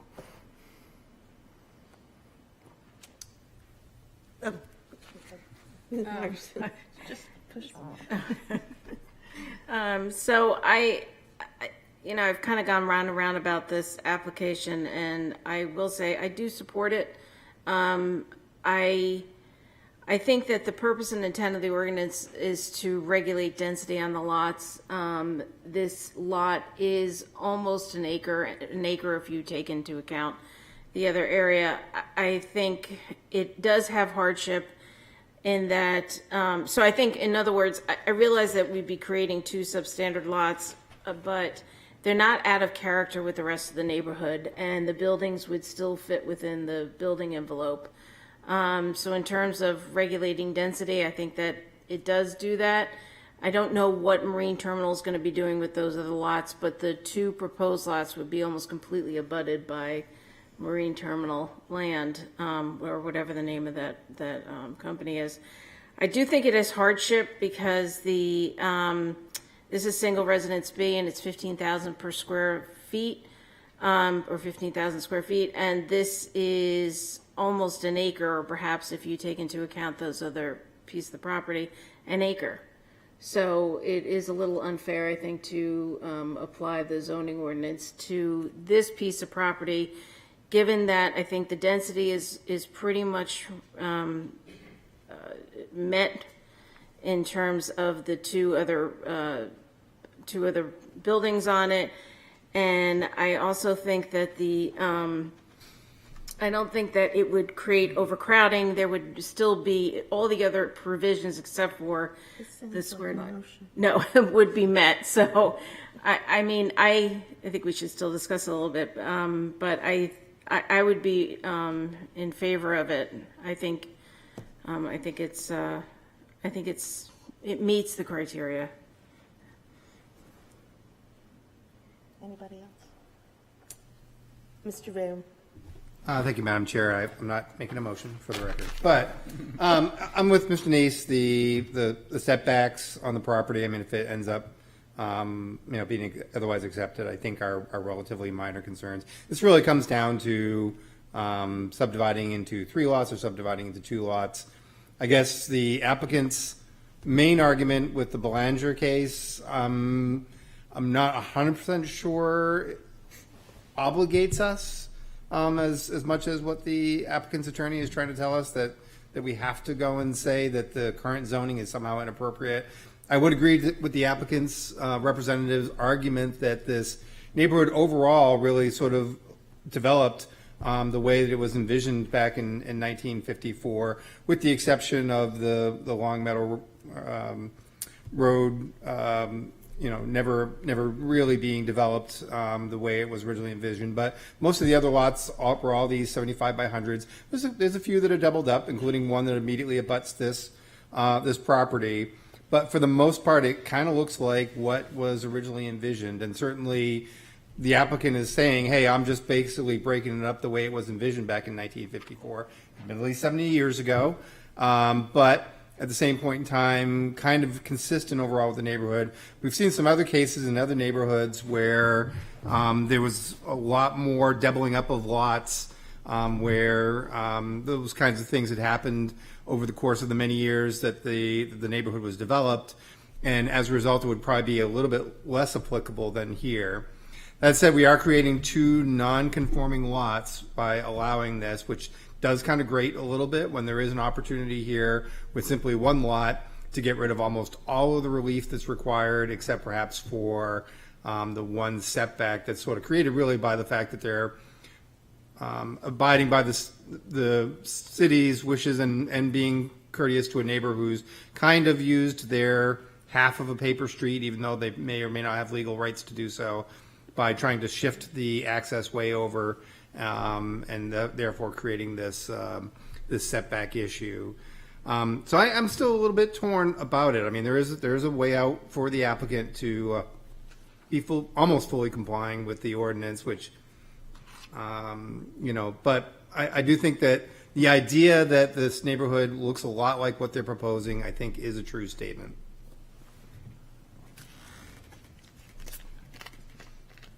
Yes, anybody? I think lot 236-68 makes that idea a little bit harder to swallow, because it is an abutting property and it is not substandard, if that's the right word. It's not non-conforming.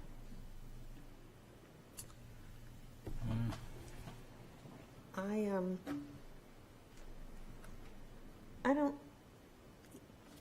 the way Portsmouth is now, because it's so old, because we've been building here for so many years, our zoning and reality often conflict. And we deal with this a lot. And in this case, whether or not we had seen that plan from the 50s, one can see that this is how the neighborhood developed. This is the reality of now. And for me, that makes it easier to accept the variance, makes it easy to accept the variance, because we will be creating what lives here. This will be, it will look like part of the neighborhood very shortly. And whatever goes on in the lot next door has nothing to do with this evening's hearing. So I would approve this petition. So, will somebody help me? I guess I'd say one other thing is this is a very close call, and, considering the main purpose of this board is to ensure that property owners don't suffer unduly from zoning ordinance that restricts their right to enjoy their properties in ways that are not really beneficial to the town or don't really meet the objective, don't really further the objectives of the ordinance. I guess in this case, I would go with tie goes to the runner, so I would be in favor. I'll make a motion to approve these variance requests as advertised and presented, if I get a second. I'll second. Ms. Marchison? Okay. We will need the staff recommendations as part of the motion, Yes. just a reminder. I'll add some stipulations. The first one is that approval is contingent upon planning board approval of the subdivision and city council acceptance of fee simple ownership of the new right-of-way area as proposed. And then the second is that the subdivision layout may change as a result of TAC and planning board review if it does not increase the zoning relief required. And so with those stipulations, going through the criteria, we'll take the first two together. The variance is not contrary to the public interest and the spirit of the ordinance is observed. Again, the goal here is to have 1 to 3 dwellings per acre in the single residence B district that this is. This proposal would result in basically 3 dwellings per acre, and very similar to the density of surrounding neighbors, the whole neighborhood, and the character of that neighborhood. And a few more houses in that whole neighborhood doesn't threaten the public health, safety, or welfare. The third criteria is that substantial justice is done. And here we're weighing the benefit to the applicant versus any potential harm to the public. These are there's the existing home, and then the 2 new lots would be for 2 new single-family homes that it benefits the applicant because of this oversized lot, and I don't see a harm to the public by adding 2 families to this neighborhood. So the next criteria is that the values of surrounding properties are not diminished. Again, with these 2 lots, the actual they're relatively nicely rectangular shaped in normal fashion, and they have a quite large buildable area for appealing new construction homes, which fetch a premium. So there's no reason to think that that would decrease the value of the other single-family homes nearby. And then the final criteria is that literal enforcement of the ordinance would result in unnecessary hardship. The special conditions of this property are the size of it in particular, and I suppose also its location relative to this paper street and the orientation of the lot depth relative to the current to Farm Lane. And this proposed use is a reasonable one where it's proposing 2 new single-family home lots in the single-family home neighborhood. So with that, Thank you. Does the second have anything to add? I think I would just add that, again, to reiterate that the purpose of the zoning provision is to regulate density. And this does meet the criteria in that it regulates density. I also would reiterate the hardship is that this lot is almost 3 times what is required for the single residence B zoning district, both for lot area and lot area per dwelling unit. And I think it has special conditions relating that are different from the rest of the neighborhood. Okay. If there's no further discussion, we will vote. Mr. Neese? No. Ms. Margison? Yes. Mr. Rayom? Yes. Mr. Rossi? Yes. Mr. Mattson? yes. And the chair votes yes. So you are approved.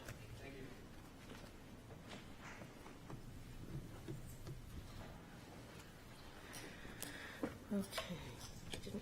Somebody have a Band-Aid. Yes. I'm not desperate. I thought a mother would. Okay, the next item of business is item B. The request of Jerry Portsmouth 505 Inc. owner for property located at 505 US Route 1 bypass, whereas relief is needed to develop additional parking and an electric vehicle charging station, which requires the following. 1, a variance from section 10.5B83.10 for off-street parking spaces to be located between the principal building and a street or within any spaces or within any required perimeter buffer area. 2, variance from section 10.1113.20 for off-street parking spaces located in a front yard or between a principal building and a street, including on a corner lot. Said property is located on Assessor Map 234, Lot 5, and lies within the Gateway Corridor G1 district. Is there anyone to speak to this? Hi, thank you for having me. I'm Rebecca Mauser-Hoy. I'm with Weston and Sampson Engineers. I'm here on behalf of the owner, Gary Portsmouth, and New Leaf Energy. We submitted a variance request for the Board of Adjustment for the development of EV charging stations at the Port Inn and Suites, as you mentioned, located at 505 US Route 1 bypass. The project includes installation of 4 level 3 dual port EV charging stations located on the western portion of the existing hotel parking lot. This will provide 8 EV spaces, one of which will be an ADA space. The chargers will be publicly accessible for hotel guests and the general public. And this is a really strategic location by the Portsmouth traffic circle. It's close to Route 1, Route 16 and 4, and I-95, and this helps connect New Hampshire to Massachusetts and Maine. The surrounding area includes car dealerships, other hotels, and the Hodgson Brook to the southwest. We feel that this is a benefit for the community, hotel guests, and the general public. As you mentioned, it's in zoning district Gateway Corridor G1, and per the Portsmouth zoning ordinance, the project is permitted in the G1 district as an accessory use EV fueling space B. This is via a conditional use permit. Due to the proximity of the Hodgson Brook and the associated 100-foot wetland buffer, a wetlands CUP will be expected to be submitted. The project includes the addition of 5+ parking spaces, modifying the original site plan, and an amended site plan review application is also expected to be submitted.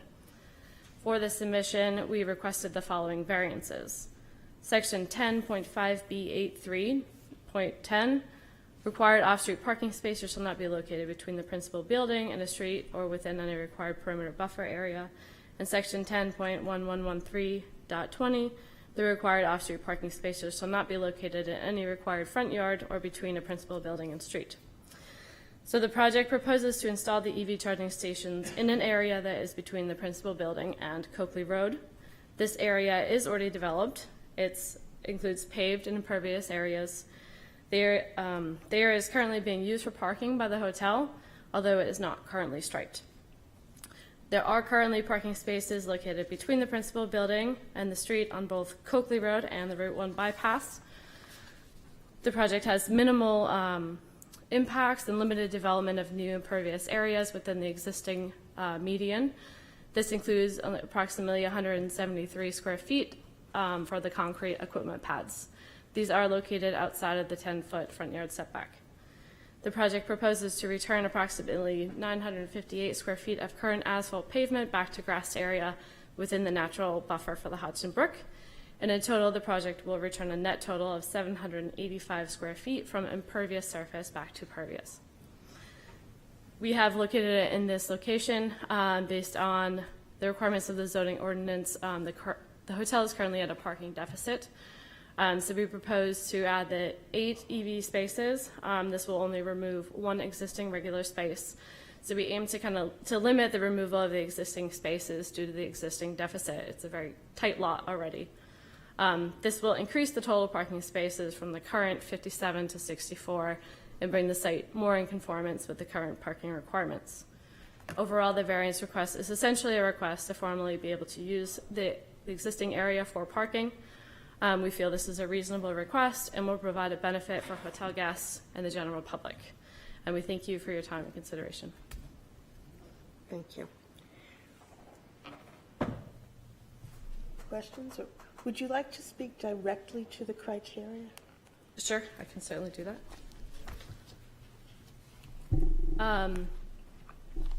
The variance will not be contrary to public interest. The project site is privately owned commercial property that includes the hotel as well as recreation and parking areas for the patrons of the hotel. The proposed EV charging stations will be accessible to both the hotel patrons and general public, and the property is in a heavily commercialized area with the abutting properties being car dealerships and other hotels. The proposed location of the EV charging stations are near Coakley Road, and on the other side of the road is an empty lot in Hodgson Brook. It is the opinion of the applicant that the addition of the EV chargers will not be contrary to the public interest and will not significantly alter the character of the general area. It is the opinion, for the spirit of the ordinance, that the applicant that the proposed project is not in opposition to the ordinances which variances are being requested. I did mention the off-street parking. Substantial justice will be done. Substantial justice is defined as ensuring fairness and avoiding unnecessary hardship while upholding the general public and intent for zoning regulations. It's the opinion of the applicant that the proposed project does not impose hardship on any abutters or natural resources and still upholds the general purpose and intent of the City of Portsmouth zoning ordinance. The proposed project will not cause loss or hardship to the general public, and in fact will provide more easily accessible EV charging stations to hotel guests and the general public with ease of access from US 1, 4, 16, and I-95. The values of the surrounding properties will not be diminished, and it is the opinion of the applicant that the proposed property is located in a heavily commercialized area, and the abutters to the property include car dealerships, as mentioned, and other hotels. They are an accessory use to the Port Inn and Suites and will not diminish the abutting properties. Literal enforcement of the provisions of the ordinance will result in unnecessary hardship. As I mentioned, the existing parking lot is very small. They are already at a parking deficit, so that is why we put these in the location that we are, in between the building and the road. As I mentioned too, there are already parking spaces in between the building, both Coakley Road and the Route 1 bypass. It is the opinion of the applicant that the unnecessary hardship applicable to this project complies with the zoning ordinance, and no fair and substantial relationship exists between the general public, purposes of the ordinance provision, and the specific application of the provision of the property. It is the opinion of the applicant that the purpose of the aforementioned ordinances does not have a fair or substantial relationship to the benefit of the general public in this situation. The applicant believes the project is a proposed use and a reasonable one. Thank you. Thank you. Well done. Are there questions? Yes, Mr. Mayor. Thank you, Madam Chair.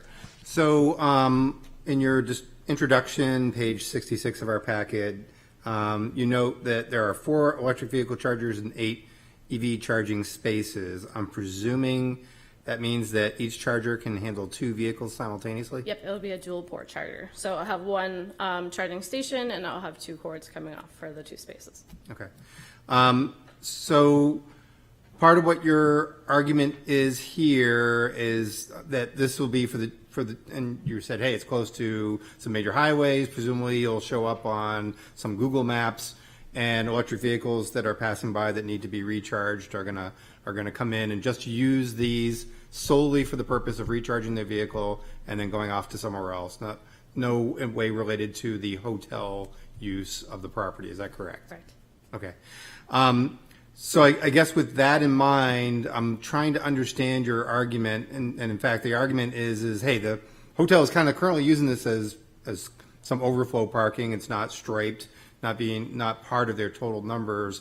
We are now going to convert this space into something that is dedicated to an alternate accessory use, which is allowed per the zoning ordinance, but this additional parking really isn't parking for the hotel. Hotel guests are not going to be parking there unless they have an EV, which maybe one or two might have. But otherwise than that, it's essentially an electric vehicle for the, I know, probably not the term that EV people like, but it's an electric vehicle gas station, right?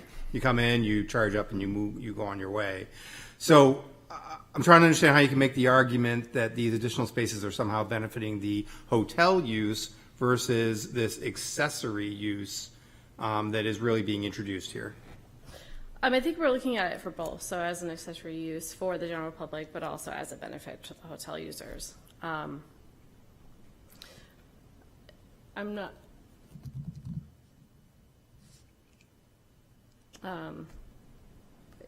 Yeah, I mean, we can't say how many EV charging stations are gonna, or people visiting the hotel are gonna have EV charging stations. It is kind of a commercial area. They could walk to surrounding areas too, and some of the shops. I mean, these are I believe class 3 is the terminology. Yeah, so they would be fast chargers. So they're super fast. The intent is, hey, you can get a couple hundred extra miles if you hang out for 45 minutes. I guess go get a cup of coffee or something, drink it while you're waiting for your car to get charged up. As opposed to, say, something that a guest might use, which they would plug in at night while they're sleeping peacefully, hopefully without too much more noise from the new transformer that's being put in.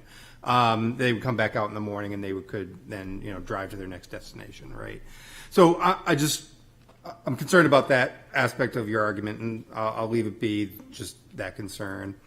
And then lastly, on your, I know a lot of your discussion on your criteria, especially for the hardship, you kind of just say, well, it's our opinion that it's not a problem. One aspect to our hardship criteria is, hey, what's different about this property relative to other properties in the area or in the zone that say that we don't need to strictly apply this front yard parking requirement to this property? Could you explain that a little bit more? Yeah, I think we're looking at this property is that there's already parking in between the principal building and the street on both sides of the property, and it is really close to the traffic circle, so it's really easily accessible from the bypass. So we were looking at it, this is a great location, located to a commercial area and also the highways. And we really wanted to look at this area because, like I said, we didn't want to take up any existing parking spaces because it already is at the deficit. So I think in general, it's a great location, and we're not changing really what's going on at the hotel already. There's already parking right next to it within the building in the front setback. So we didn't feel like we were really changing what was already happening at the hotel. And it's a really great location near the highways. Okay, thank you. Anybody else? Okay. I think just following up on some of Mr. Graham's points, it sort of begs the question, why are you doing this? But is there any change of use that's being considered for this property going forward? Why change? Why put this in at this time? That's not something I can speak to as far as the owner. I know that Geary Hotel owns multiple hotels throughout the area, so they are looking to expand their portfolio with the hotels and add EV charging to them. So I think that's partly why this hotel was picked. It's owned by Geary. We are looking at a couple throughout New Hampshire as well. So that's why this location was picked. It was a good location in Portsmouth, and we know it's a tight lot, but I think they're looking really to kind of add this benefit to their hotel users. Okay, I guess. No? Okay. So, Yes. I do have one more. We talked about conditional use permit, and you talked about the wetlands conditional use permit, but also per our zoning ordinance, while this is an allowed accessory use, it's allowed with a conditional use permit from the planning board. So part of what you're going before the planning board is for permission to do this. Do you agree with that? Yes. We will be submitting the conditional use permit and the site plan amendment to the planning board. Okay, yeah, you talked about the wetlands part, but I just want to make sure that Yep. it's also clear that needs to be done. And I guess for staff, in terms of counting the number of parking spaces, I know it kind of gets convoluted in the sense that our ordinance says that EV charging spaces are allowed to count towards a required need, but at the same point in time, these spaces really seem to be dedicated to an accessory use out to the primary use. Was there any discussion about that when this was brought before the planning department, or is that not something that occurred? No, I mean, they can count towards the parking requirements, so we can't sort of parse it out per use in this case. Okay, yeah, so they get the benefit of the fact this use doesn't actually call for any parking, even though you kind of need it. I don't think our ordinance necessarily says you need one parking space per EV charging using, yeah, okay. Loophole. I'd like to ask a question, if I may. With regard to,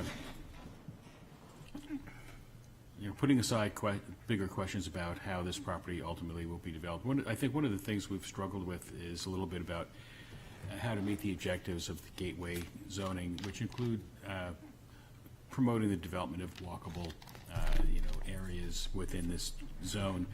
What does it take to walk from this from this charging station over to Buffalo Wild Wings, or some of those restaurants across the street? Is it easy for a pedestrian to access the crossing there? Yes. That's a question for you. We're looking. I believe it's fairly We- close. yeah, we It's only can- maybe a I block can away. definitively Yeah. answer that. Go ahead. Yeah, just to chime in, there at Coakley Road and Cottage Street, there's a signaled crossing. The light for the cars are already there, and then if someone presses the crosswalk signal when the light turns red, they can walk across. Okay, yeah, I couldn't remember if that was at Coakley Three Road. people crossed in front of me today, I know this. Yeah, Borthwick still doesn't have a proper. They still So Borthwick does not I have was a in New pedestrian England. crossing, but Coakley does. Yeah, Borthwick has a sidewalk but no Surprised crosswalk. to see that.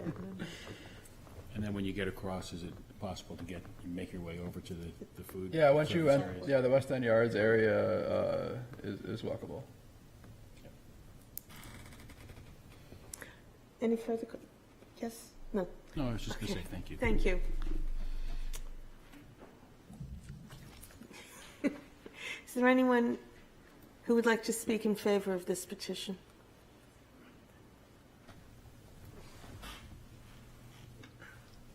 Yes, John Chagnon, own property at 200 Griffin Road, speaking as a citizen in this particular case, and just want to say that there's a need for this. It's in the public interest. We have people that come to our office in electric vehicles that travel far, and recently one of them was faced with a choice of going to the Seabrook Station charging area or trying to make it to Kennebunkport, and they were going north, but they went south. So I don't know the status of all the charging stations, but this is definitely a need, and it seems to be a good location. Thank you. Okay, thank you. Anyone else to speak in favor, in opposition, to, for, or against? Okay. Then the public hearing is closed.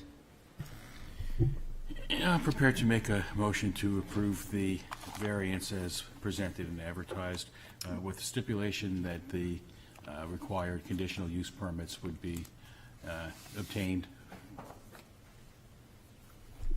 I'll second that. Okay. I have to get my cheat sheet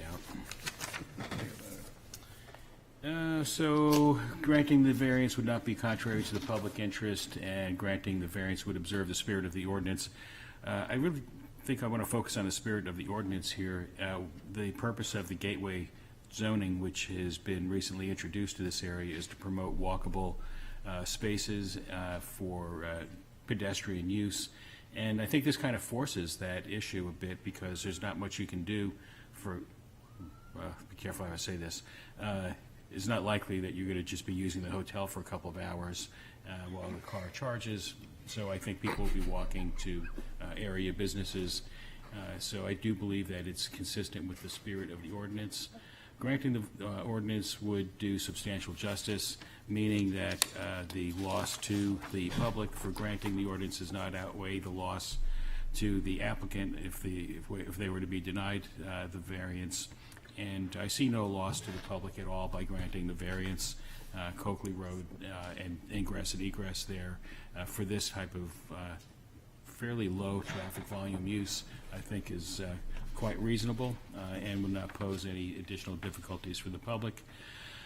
Granting the variance would not diminish the values of the surrounding properties, and I think that the applicant has rightly pointed out that this is a commercial area, and this type of a use is not inconsistent with what you see in the surrounding properties of car dealerships and hotels and things of that nature. Literal enforcement of the provisions of the ordinance would result in an unnecessary hardship. And here I think the special condition is the fact that this parcel is, and the project is located in an area where it is possible to walk to other amenities that are really not possible on all properties within the gateway districts or within this district. I think we've been, to be honest about it, we've been struggling to find proposals that that promote that, and I think this one does, and I think it's because of the location of the lot makes it uniquely suitable for access to the hotel and to food service areas. So I do think that that is a special condition that is consistent with the request for these variances. And that's my motion. Does the second have anything to add? Yeah, I'll just say that, this is a relatively new section of our zoning ordinance. It was added in precisely because of some of the concerns that were brought up with the lack of available electric vehicle. I'll call it a gas station. I know it'll upset people, but, a way to go and, provide additional power to electric vehicles so that they can continue on their travels. We're certainly an underserved area in that sense. And I think this was intended for exactly the kind of thing that we're seeing here. Really, in terms of our, the zoning relief, it's really asking for, hey, can I put a bunch of parking spots in a front yard, in front of buildings? I know in the Gateway District, one of our goals is to try and eliminate that, partly for the walkability aspect of it, partly just from a viewpoint aspect of it. We want to take the old model of parking in front, building to the rear, and flip that around. That said, unlike, another application that came before us a couple months ago, there was sort of a clean sheet of paper start over, where we had a lot of concerns as a board about, hey, you have an opportunity here to rethink this. This is really just adding in a new allowed accessory use in one corner of the lot. It is one that violates this other future desire of trying to not put parking in those types of locations, but it's really, the vast majority of the lot is unaffected. Really, even as the applicant's representative has indicated, it's an area that's currently probably being used for parking, even though it's not striped as such. So I think the overall change in the characteristics here is minimal. I think the real hardship here is that we have an existing use that was set up a long time ago, is by and large still all in place. The applicant is simply, for this new accessory use, trying to repurpose this. Yes, it's in violation of the ordinance, but it really would be overly onerous to go and expect the applicant to try and completely rework their property for their primary use just to allow this accessory use. So with that, I recommend approval. Okay. Any discussion? Any comments before we vote? Mr. Neese? Yes. Ms. Margison? Yes. Mr. Rayam? Yes. Mr. Rossi? Yes. Mr. Mattson? Yes. And I vote yes, so you are approved. Okay. You want to take a break? We are going to take a 7-minute break, okay? And thank you for your patience. Not 5, not 10. No, 7. 7. It's a good number. 7.5. Okay.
Okay, we are back in session and ready to,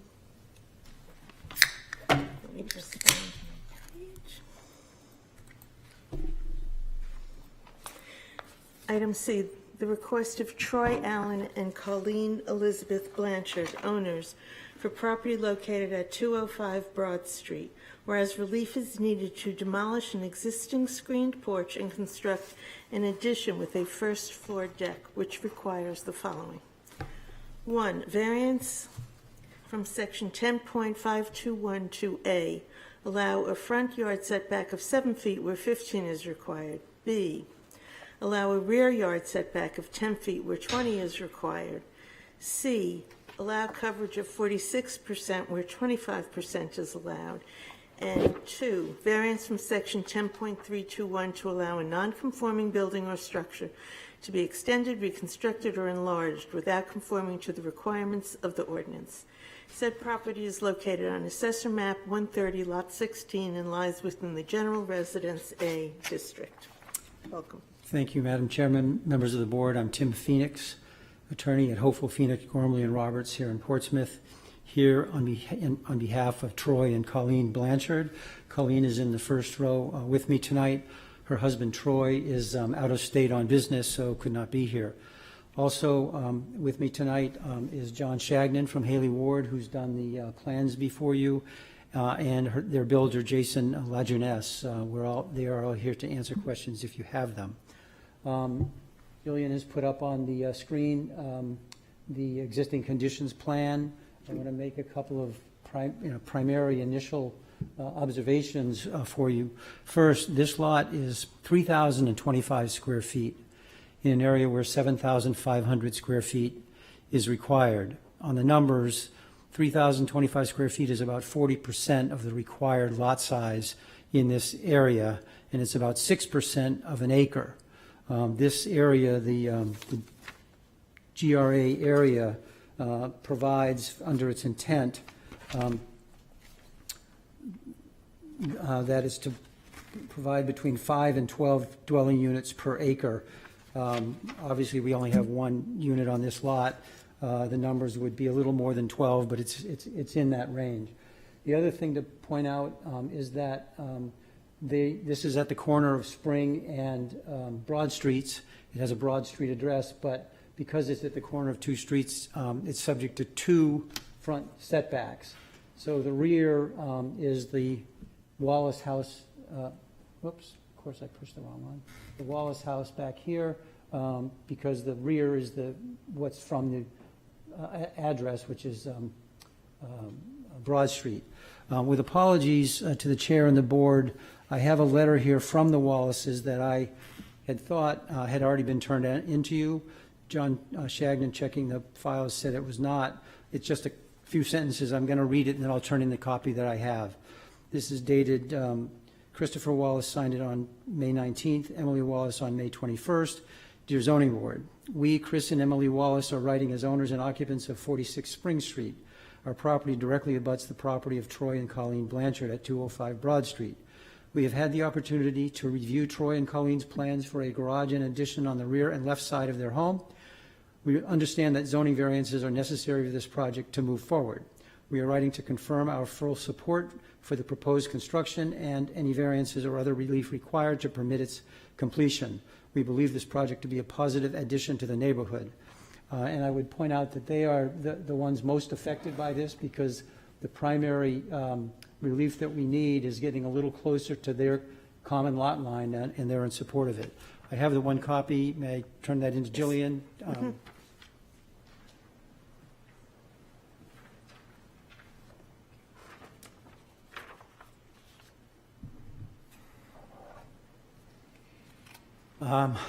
Also, back in 2021, the Blanchards received relief basically for some upward expansion of dormer and to enclose a porch.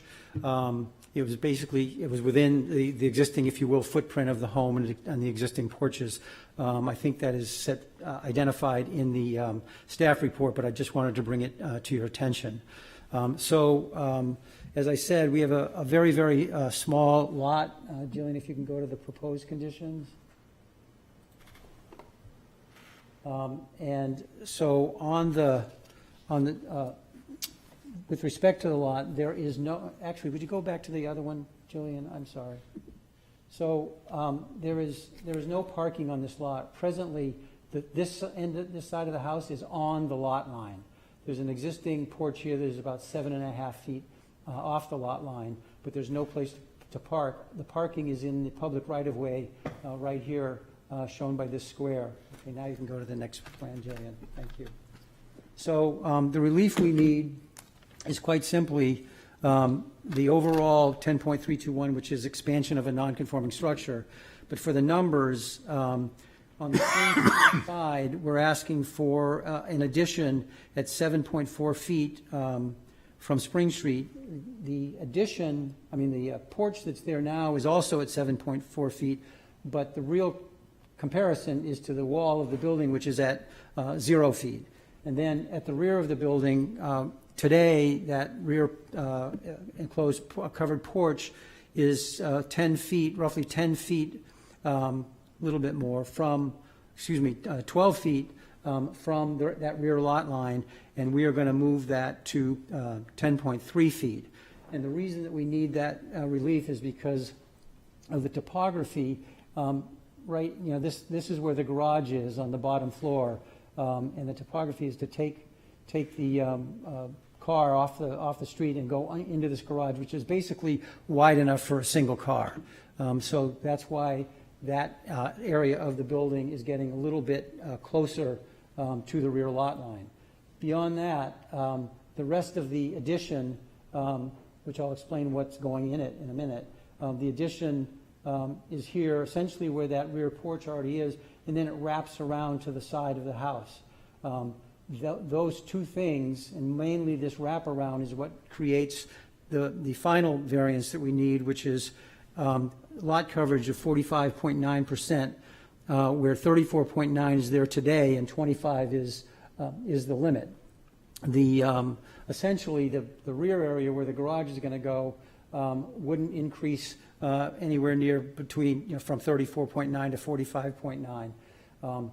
But they took the opportunity to connect those and create some more living space. And it's important to point out that on that side, this additional living space this all meets that setback. And a lot of it is against the existing home, which is a couple of stories. You have before you also the designer's plans, which show it's Exhibit B to my submission, which shows the addition and new area from all four perspectives, so you get an idea of what's there today and what we're adding. And the purpose of the expansion is, in addition to the garage that I mentioned that gets cars off the street and covered in part, so we're creating on-site parking with no increase in density.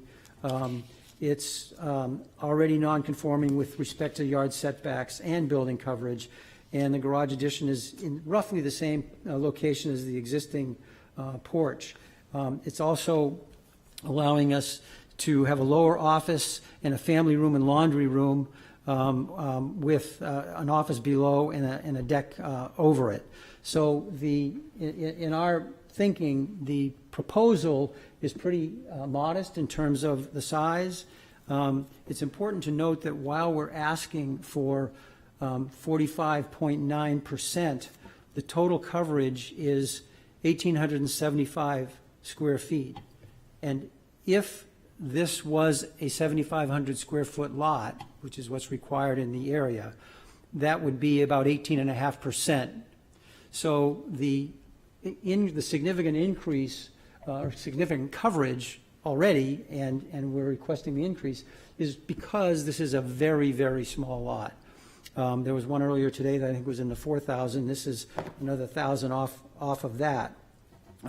I've also included, and you don't have to go there, Jillian, but attached, in addition to photographs, are the tax map, and just in a rough look at and that's Exhibit D to my submission. If you just eyeball the lots and the sizes on them, a 7,500 square foot lot would be about 17% of an acre, 0.17 acres.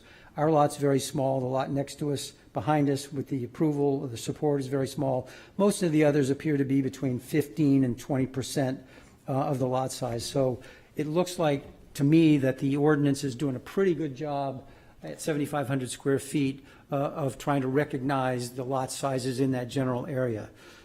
This one, however, is exceedingly small, which is what's driving all of this. Again, to repeat briefly, the dimensional standards, 7.4 feet, which is what's there today on the spring seat side. We're only asking for 2 feet for between 12 and about 10 on the rear. And the increase in coverage is mainly because of that wraparound, which meets the setback and is mostly sort of you can't see through it because the house is behind it. Now, turning to the requirements for the variance, as you folks do and is always included in my submission, the first two requirements are considered together. The variances are not contrary to the public interest, and the spirit of the ordinance is observed. And the underlying test there is, will granting the variance alter the essential character of the locality or threaten the public health, safety, or welfare? And we believe, given that we have support from the closest neighbor, the majority of the area that's creating the increase meets that setback and is against the house, so to speak. And there are a number of homes in the area, most on larger lots, that are fairly close to lot lines, et cetera. I did not do an analysis of their coverage. But we think that this fits in with the essential character of the locality, and the most affected neighbor agrees with us. And of course, the proposal will get cars that are now parked in the public right-of-way off the street, which is both good for the street and it's good for protection of cars and therefore for the environment. The house will be built completely code compliant, so it will not threaten the public health, safety, or welfare. The third of the 5 tests is that substantial justice will be done, and the test is if there's no benefit to the public that would outweigh the hardship to the applicant, this factor is satisfied. Any loss to the applicant not outweighed by a gain to the general public is an injustice.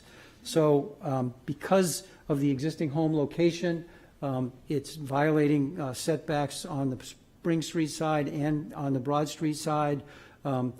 Because it's such a small lot with no parking available, et cetera, we believe that there is no harm to the public, given the improvements we're doing in return for the variances that we're requesting. On the other hand, if you deny it, we believe the Blanchards will be harmed because they will not get off-street parking and they will not get to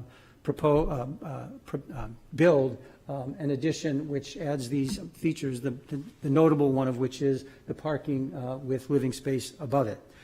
Fourth is that the variance will not diminish surrounding property values. Again, on-street parking, basement office, renovates the home, makes the home more valuable itself. Care has been taken, I believe, and we all believe, to work within the confines of this very small lot, given the setbacks and the location of the existing house. So we think that the value of this lot will be increased and thereby will not decrease the value of surrounding properties. And then finally, the hardship, 3-pronged test. Special conditions is the first test. It's 3,000 square feet, which I said is 40% of 7,500, 6% or so of an acre, but it's still got to comply with the same setback dimensional requirements and the same percentage coverage as if it was 7,500 or more. So the size of the lot, the location of the existing home that already violates setbacks, creates special conditions that should permit this project. Second prong is that there's no fair and substantial relationship between the public purposes of the ordinance and its application here. Expansion restrictions, yard setbacks, and building coverage are intended to prevent overbulking, to maintain air, light, stormwater, et cetera. And I forgot to mention that the new addition area, John Shagnon can address if you need, but there's going to be a drip edge strip to catch and infiltrate water off of those two new areas. We think that we've created space for the abutters by keeping this on the bottom, the south side, we've met that setback and received the approval of the people in the rear from the Broad Street sign. So for those reasons, we think there's no reason to apply the strict requirements of the ordinance when balanced against the property rights of the owner. And then finally, the proposed use is reasonable, and the case that I usually cite, Vigent v. Hudson, says if the use is permitted, the use is deemed reasonable. It's a residential use in a residential zone. Again, my final comment is that we believe that significant care has been taken by the designer and the builder and John Shagnon and the owners to work within the confines of this very small lot to propose something that is reasonable under all the circumstances. I don't know if anyone has anything they want to add to what I've said, but we're all here to answer any questions you may have. Okay. Do we have questions? Mr. Rand? Thank you, Madam Chair. So looking at your Plan C2, which is basically your future plan, page 108 of our packet.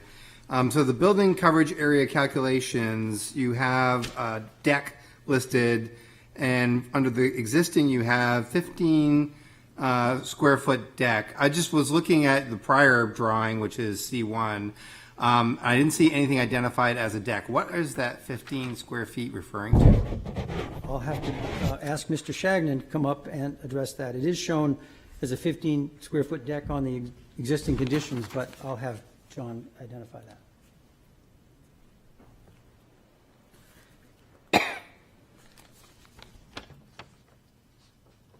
So I know that us who you are, Tim's please. office asked me that question. John? We went over. I'm sorry, tell I'm us who sorry, you John are. Shagnon from Haley Ward. Okay, thank you. Stumped again, sorry.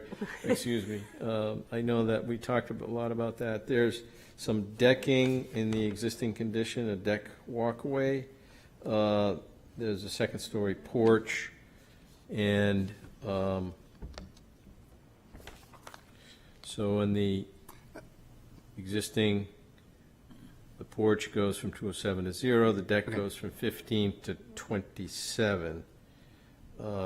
Yeah, I it's not that big of a deal. It's not intended to be a stumper. I guess the 27 square feet you refer to in the proposed, is that the area that's over the basement office?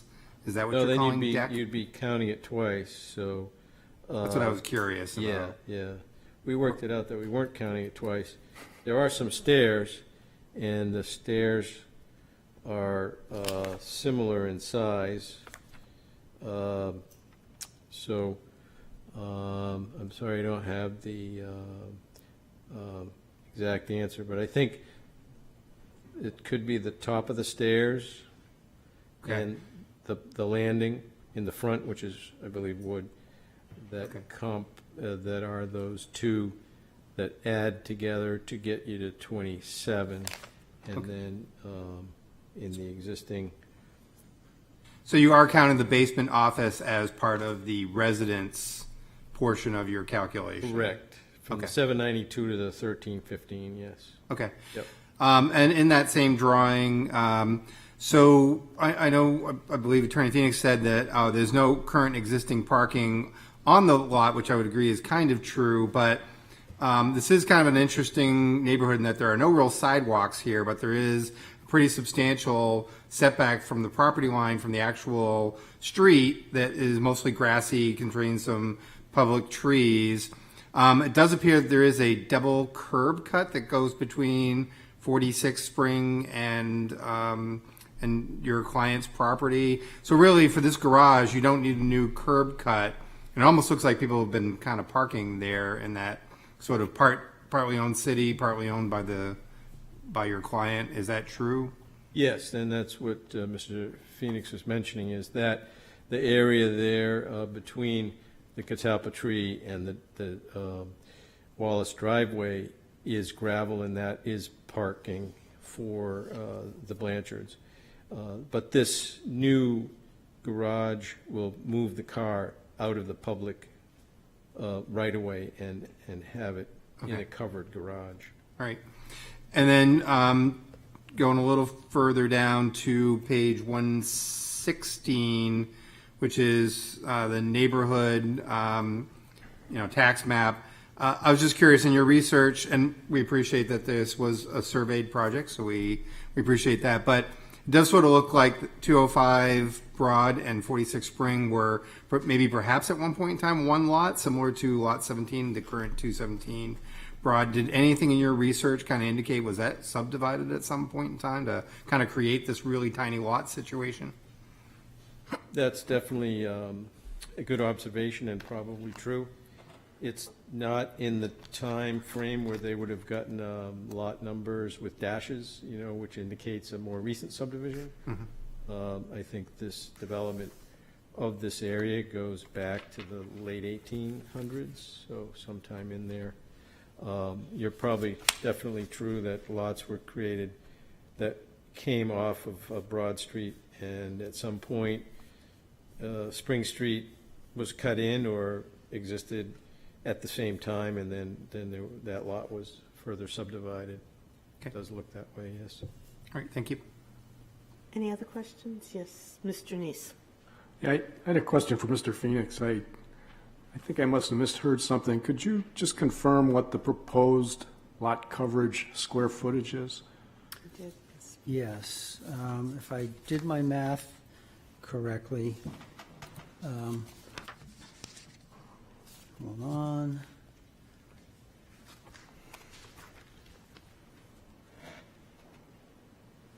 According to page C2 of my Exhibit A, this is building coverage area 1389. Thank you. Is that it? That's it. Okay. Anybody else? Yes, Ms. Marchison. Don't sound so thrilled. That was bad timing, that's all. I just want to, your existing conditions plan, this is probably a better question for Mr. Shagnon. That walkway, that was considered the deck in the previous plan? That's a great question, and I'm thinking that it looks larger than what you would say there in the existing condition, 15 square feet. So I think there's a section adjacent to the porch that's deck, and It does. that might be what we're talking about here. I could ask the owner to speak to that or nod. So it's not that composite deck walkway, but that deck walkway is part of the impervious surface coverage. Is that part of the building lot coverage? The previous building lot coverage? If it was more than 18 inches off the ground, it would be, but I don't think it is, no. And that speaks to the open space requirement. The minimum is only 30%. So the building coverage of 45 is not that far from the 48% impervious, but that's well below the open space allotment. I was just curious as to whether or not that walkway was included in the previous building coverage total of 35.5%.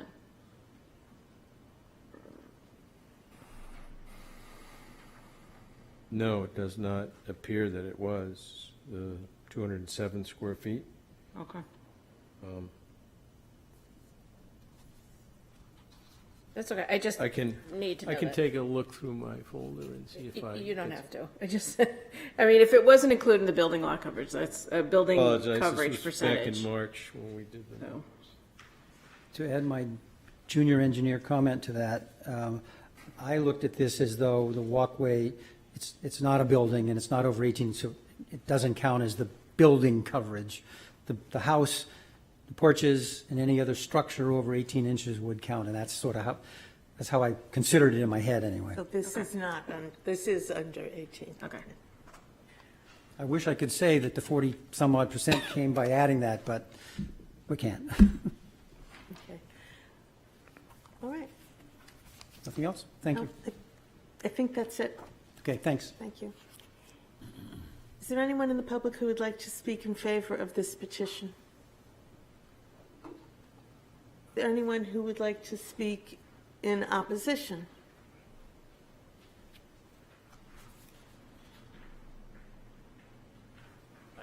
Okay. My name's Mike DeCristofaro. I own the property directly across the street from this proposed project, 208 Broad Street. I'm opposed to this project because the house lots in this neighborhood they're all small.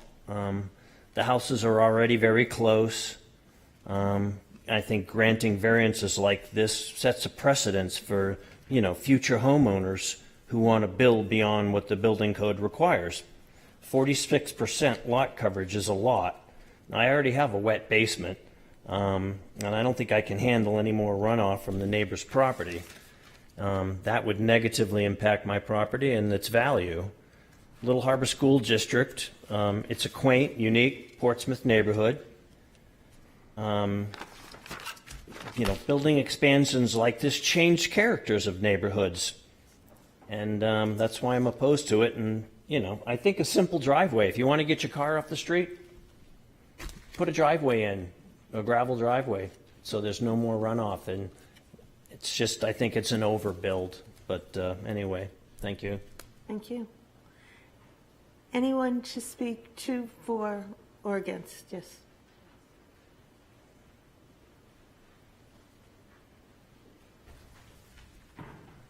Hi, good evening. I'm Melanie Sampson. I live at 217 Broad Street, which directly abuts with 205 Broad Street. We share a 50-foot fence. My husband and I were approached by the applicant in mid-March to discuss a ghost-written letter that they wanted us to sign to pursue a variance for their Phase 2 renovation. We were baffled as renovations had been mentioned. However, this was the first time that we were made aware a variance would be necessary. Reviewing the plans was shocking to learn of the removal of the existing porch on the first level and replacing it with an enclosed living space that is more than double the current footprint. Plans for underneath this new living space include an immense 28-foot deep by 16-foot wide enclosed garage, where presently there is unenclosed storage beneath it. The new first level would have additional power vents and a living room fireplace that also needs ventilation. The proposed plans show a spacious deck with stairs reaching towards our property. An existing bay window will be replaced with 2 large doors, which are going to open up and view our property for entry to that deck. Under the deck, an oversized basement office is proposed with 2 air conditioning condensers attached to the outside, all of which would directly face our home. This out of compliance addition with the deck and office would jet out over an additional 10 feet, only steps away from my property, with an up-close view into their home from my kitchen window, where my family and friends often gather. Trying to grasp the impact on our property, my husband and I scheduled a time with the applicant to meet outside for a walkthrough. The outcome was even more confusing, as the applicant could only say, it's only going to be a few feet over that way. My comment was, is the town going to approve this? Already at 34.9% lot coverage, these plans are proposing a multi-level structure that is over 10 feet closer towards our property line. If allowed, this would result in nearly 46% lot coverage. That would be an encroachment on my family's privacy, creating more noise and blocking natural light. Approval would have an adverse financial impact on our property as well as my neighbors, and would be setting the precedence for our community. My husband and I purchased our Broad Street home in June 2016. We continue to embrace the charm and beauty of our neighborhood. I support home improvements within reason that maintain the character of our early 1900s Little Harbor neighborhood, that comply with zoning laws and that do not interfere with my family's quality of life. The City of Portsmouth established zoning laws. Well, let me back up. The applicants have already been granted a variance for their Phase 1 renovation, and their plan for their second variance, which I cannot support, is excessive and concerning. The City of Portsmouth established zoning regulations to protect property owners. Based on these plans submitted, I feel it's better to proceed with home renovations that would remain within their current footprint, which already exceeds the 25% lot coverage, being at 34.9%. Approving an increase in lot coverage for a non-conforming property is not the intent of this ordinance. Thank you for the opportunity for me to voice my concerns and the reasons that I oppose the applicant's second variance request. Thank you. Anyone else to speak to, for, or against?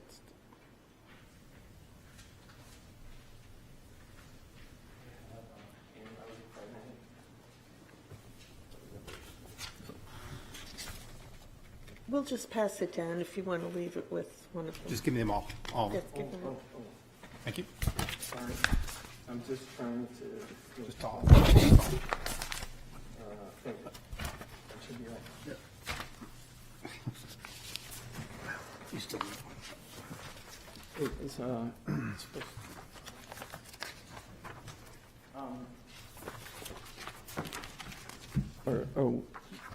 is this on the clock, or?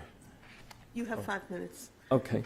My name is Albie Sampson. I live at 217 Broad Street. We have direct view of all 4 levels of the southern facade as shown in included side elevation Exhibit 1. Our property line is 21 feet from the applicant's current structure. We are in tight quarters.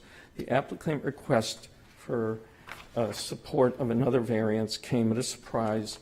The applicant explained the variance was for a couple of feet of relief. The actual plan shows on page C2 basically that this thing is 9 feet longer and 19 inches wider than the existing porch.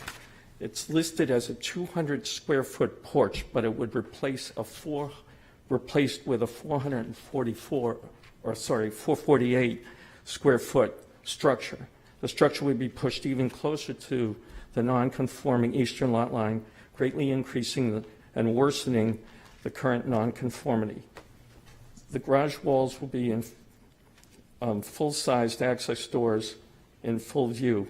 The drawing shows a large 10 by 14 outdoor deck and connected landing with several steps also coming towards us. In addition, the drawing shows a large office is planned underneath the deck and a new foundation. From my review of the ordinance, there is several disqualifying elements to this proposal. Lot coverage is one, and I know that we've been through that. Basically, decrease in property value is another one. Approval of this submission will diminish the value of nearby properties, especially mine, and I would disagree with Mr. Phoenix's, Attorney Phoenix's suggestion that the Wallaces will be the most impacted. We are 4 feet below their property, and I know that that doesn't mean much to you on this application, but we have an active sump that's moving all the time, basically proposing all these condensers and heat pumps and everything else and coming so much closer to us. I mean, do we know if they're planning for a 30-foot stack that would be for the ventilation of the fireplace? Do they plan a wall purge vent? Also, has its own set of impact. Stormwater runoff. You know, this is kind of the hard part about this. It's a lot of non-pervious services will be coming after they get this application. And I've talked with the property owners, several of them, in terms of, you know, making sure that things are done carefully and with thought. But I can't for the life of me figure out how this could be registering any level of hardship.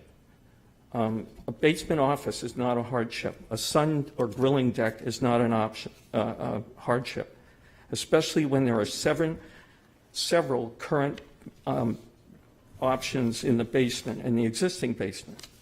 A 28 by 16 foot garage is not a hardship. Proposed basement stairs See Exhibit 3 on, if you look at Exhibit 3, I went through this with an architect. We were allowed access to the property with the plans in hand, and we walked through. And the proposed egress window would be an ideal place to place the basement office without having any further protrusion into, and more lot coverage. This is the existing dwelling, and the garage within existing footprint. If he stays within there, it's a 14.5 by 19-foot garage with no, it would be staying within the footprint of the intended ordinance. And basically, if you go to Exhibit C2 and you take a look at this mass that's going on, it's considerable to allow this kind of development on a 3,000 square foot lot. It's crazy to imagine that, you know, this would be the basement level coming around, and then this 448 square foot garage with 448 square feet above it, where there's 200 right now. So, and I know there's probably plans for patio and everything else. I don't know how much impervious property is going to be there, but I would imagine there would be detriment and impact to most of the abutters, especially our yard, as well as our life and quality. And I appreciate your time tonight, and thank you. Thank you. Is there anyone else who would like to speak to, for, or against? Good evening. I will be brief. My name is Boyd Morrison. I live at 210 Broad Street, which is directly across the street and next door to Mike DeCristofaro.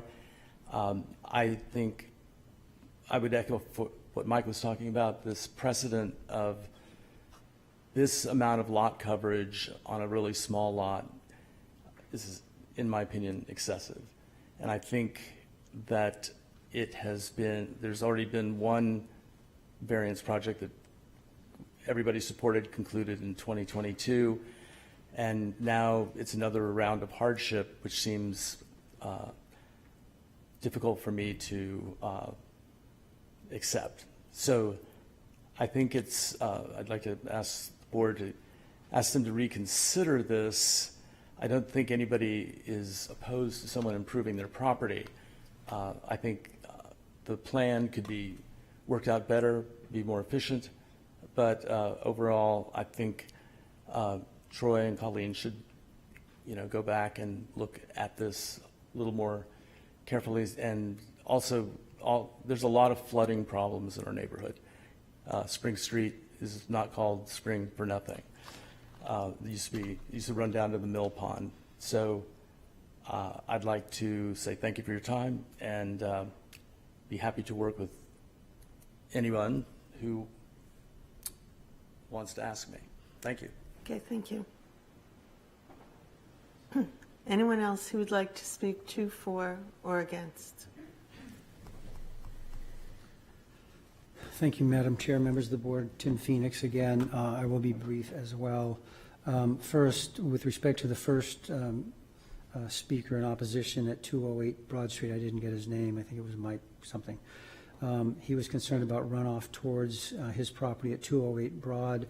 I did confirm with Mr. Shagnon that the runoff doesn't go in that direction, so he has no concern. Should be no concerns over that. And repeating, the drip edges are going to catch and contain and infiltrate rainwater, and none exist today. I'd also like to repeat that this is a large percentage of coverage on a small lot, but it still meets the open space requirement. It's well compliant with those. The hardship is not the deck, the garage, the living space. The hardship is based upon the size of the lot that is very, very small. And most of the things that are complained about, and I understand and respect the neighbors' concerns, but The information that's closest to the Sampsons, the construction, is against the existing house, and you can't see through that house anyway. So I fail to see how that's harming them in any way. And the garage out back is closest to the folks behind who are in full support of that.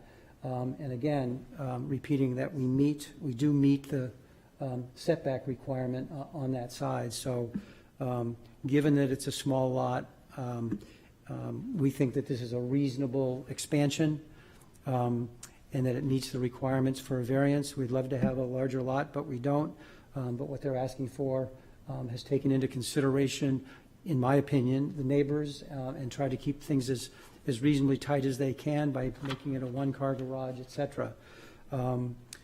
Other things that they're concerned about, noise, lights, and that kind of thing, people can use their property the way they want anyway.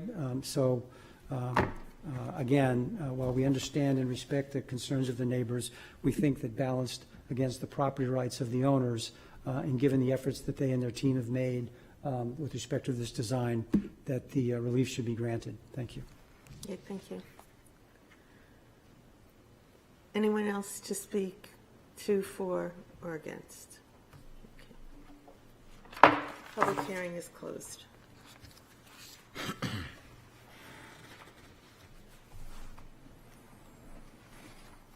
Anybody? I'll start with a comment. I'm not far from making a motion, but I'll wait and hear what other board members have to say. I think at a certain point in time, looking at a non-compliant lot size and saying that is a hardship that justifies high lot percentage coverage, it kind of loses its logical connection. The property was purchased knowing that there is a a non-conforming lot size. It's unreasonable to think that it can, the structure itself can be expanded to accommodate all the desires of the property owner on such a small lot. And I just don't see that as, it's sort of like I think it's a logical tautomer, and I don't think a tautomeric argument is good as a justification for hardship on this property for this variance. Anybody else? Was that it? Okay. No, so you can go first. Go ahead, Dick. No, I was pointing to her, but, all right. That's fine. So a couple of different things. One is the setbacks. I mean, I think that I'm pretty comfortable with the setbacks. The one related to the Spring Street side, I think there's been a pretty good argument to be made that, it's essentially an existing setback and that there is a lot of distance between the edge of the property to the edge of the actual street way that, an ordinary passerby would have no idea where the property line actually is. There's no sidewalk that really defines it. It all just kind of looks like it's property that belongs to the applicant. So I certainly think that that particular variance request is probably pretty. I'm on board with that one. Similarly, the other setback, the 10 feet to the rear, is a little bit more of an encroachment, but as the applicant has conveniently provided on page 109 of our packet, they do kind of show what they're proposing and the current existing house profile. The actual additional structure that heads in that direction is relatively minimal. There is, a couple feet, as they've fully admitted, but it is roughly the same height. It is nominally 1 story tall. But again, some of the issues here with the topography of the specific lot does kind of give, some greater height. That's why the applicant is taking advantage of that and using that to create a garage space. But overall, it's really not a lot worse than what is there now. And I do think that an argument can be made that the 10-foot setback, while slightly greater encroachment than what was being asked for before, doesn't fundamentally change the existing situation in terms of light and air. Yeah, it's an enclosed porch. It's not like a full structure at this point in time, but in many aspects, it's land that's being used for a purpose. It's land that is occupiable. We're now enclosing it more formally, but at the same point in time, the imposition isn't too bad. So it really comes down to this request for overall lot coverage. And I do think, looking at that same drawing on page 109, while the applicant was clever to show us the side elevation and the fact that there wasn't a lot of new construction there, what they failed to go and show was on the rear elevation, which really everything sort of passed the line of the house. They didn't draw in a line there to say this is the new stuff. There is quite a bit of an addition there. And again, the topography is kind of working against this in the sense that, yeah, it's nominally a one-story addition, but really at this point you have a pretty full height basement. It's almost acting as another story, right? You're almost looking at the feel of like a two-story addition going off in that direction. And the applicant has taken advantage of that as well with the basement office, right? So they're adding in, basement, but really, and in some sense, almost like a first story in terms of imposing upon that side. Now, if the applicant had a larger lot, they could potentially do this by rights without, or, only have a much smaller imposition on the total percentage of the lot, and might actually be fully compliant or very slightly non-compliant. But the fact that the lot is very, very small, because apparently at some point, my impression at any rate was that somebody sort of subdivided off and said, hey, I'm going to put a second house on this lot, and sort of subdivided off, kind of creating this really small lot. So to me, that's a lot of structure that's being added to the overall. And yes, this lot is burdened with being very small, so it does kind of ratchet up the percentage pretty darn quickly, even when you are getting a relatively small addition. Now, at least on the first floor, I mean, it's a pretty deep garage, 28 feet. That's probably, that's a nice area beyond what you would normally see. So again, that's some of what is sort of creating the foundation here. And really the applicant's making more use of it up above with their family room and trying to take advantage of the space that way.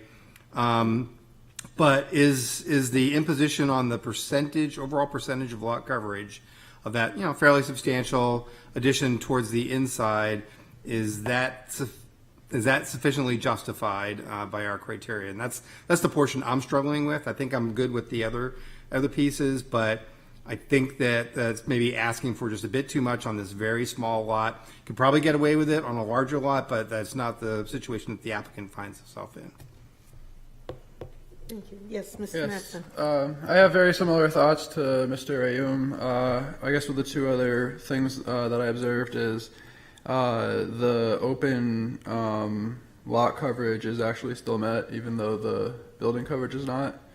And a good portion of I know the building is non-conforming, that's already there, but a good portion of what's proposed is in that little small postage stamp of a buildable lot area towards the center of the parcel. But again, it's a small lot, which is, it results in a very large percent building coverage, which it can be interpreted as a hardship, but also a reason not to, why it doesn't work, so. Ms. Murchison. So I will not be supporting the application for the reasons that have been expressed. I think fundamentally that this creates an overbulking of the lot. And I think the fact that it is such a small lot is even more, if it were the 7,500 square foot area, they would have more to work with. And here they don't have much to work with. But I think because of that it is even more important that it not go over the building coverage. I realize that it is now. I think, and taking that into consideration, I do agree with Mr. Rayum that the setbacks are probably not much they can do about, but when you combine the setbacks with the building coverage, I think that lot is going to look really almost curb to curb. And I just think it really fails the spirit and intent. Prepared to make a motion. I would move that we deny the variance request as presented and advertised. Is there a second? I'll second. So in order to deny the variance request, the request must fail on at least one, but doesn't need to fail on more than one criterion. To me, the criterion that it fails on is the one I expressed initially. I do not believe it meets the hardship test. I disagree with the logic of a non-conforming lot being the hardship that promotes further non-conformance. So I just don't see the logic there as being an adequate test of hardship, and that's my motion. Does the second have anything to add? I would say with respect to that, so the fair and substantial relationship exists between the general public purposes of the ordinance and the specific application in this instance. It is directly applicable to this lot, given how small it is, and I don't find that this lot has hardship resulting in the need to go up to 46% building coverage. I do think that it really fails on the spirit and intent prongs of the variance request, in that it is clear that these lot coverages and set yard side setbacks really do regulate the movement of light, air, and the appearance of overbulking on a lot, and I think that this application absolutely fails on those two criteria. Any discussion? Okay. Oh, yes. Mr. Hussack. Thank you, Madam Chair. Yeah, I will support the motion. I do want it clear, at least for my vote, that I think that some level of relief is possible for this property, recognizing that it's already over the allowed percentage. I think that there is some ability to get above what is required by the zoning ordinance. I just think that this ask is a bit much. I do think that the applicant can still accomplish many of their objectives with a smaller garage and maybe a more modest first floor addition that could, both be more in keeping with the spirit of what we're trying to accomplish with the ordinance, but still be something that I think could warrant some relief and not necessarily be subject to a Fisher v. Dover. So. Okay, so a yes vote denies. Mr. Neese? Yes. Ms. Margerson? Yes. Mr. Ram? Yes. Mr. Rossi? Yes. Mr. Mattson? No. I'm a no too, but you are denied. Sorry. Thank you. Okay.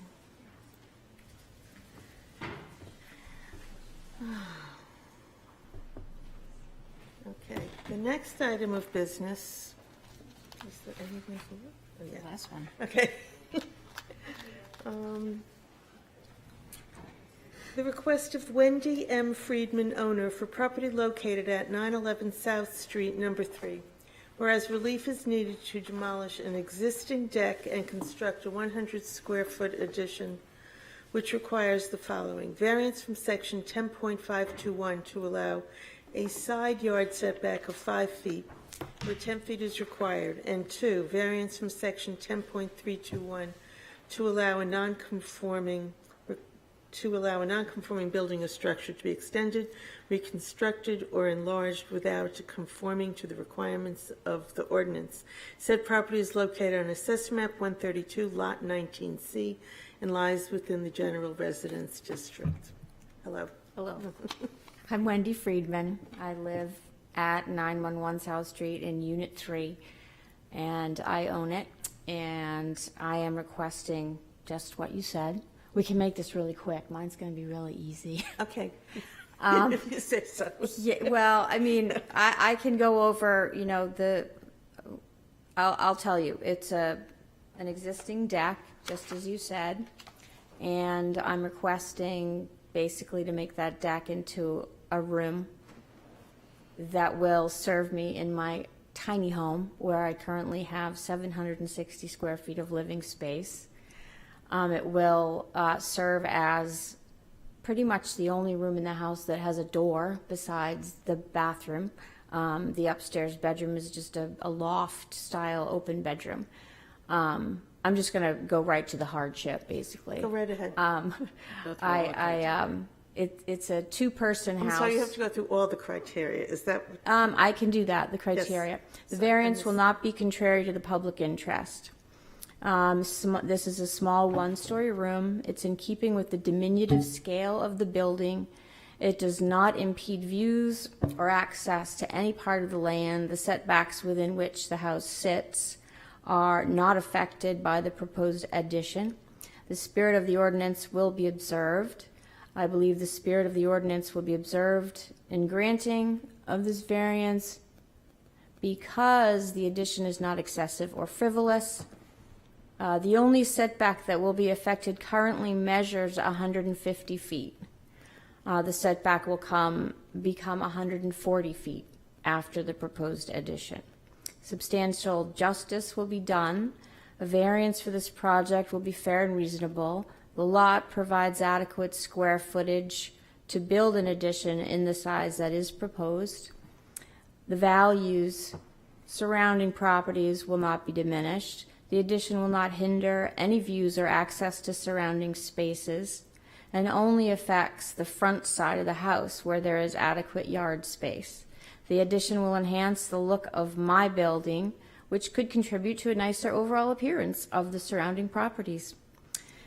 Literal enforcement of the provisions of the ordinance would result in an unnecessary hardship. The lot meets requirements for this addition were it not within the setbacks. Literal enforcement of the provisions of the ordinance would leave no option to add square footage to my home on a lot where there is enough room to do so. are there questions for the applicant? Mr. Ram? Thank you, Madam Chair. So just taking a look at a couple of the photos that you provide to us on page 126 of our application, and you also have another one on 127. So I know you talk about the deck sort of being replaced by your new addition. Right. But I think your addition goes maybe a little bit further. Like that whole second window, the one that's closest to the neighboring property, that's going to be encompassed by your new addition, correct? Correct. The deck, the addition would shift over to the left where currently there's 5 feet of space between the corner of the building and the beginning of the deck. Mm-hmm. There will then be 2 feet between the new addition and the edge of the building because I can't move the front door. Right.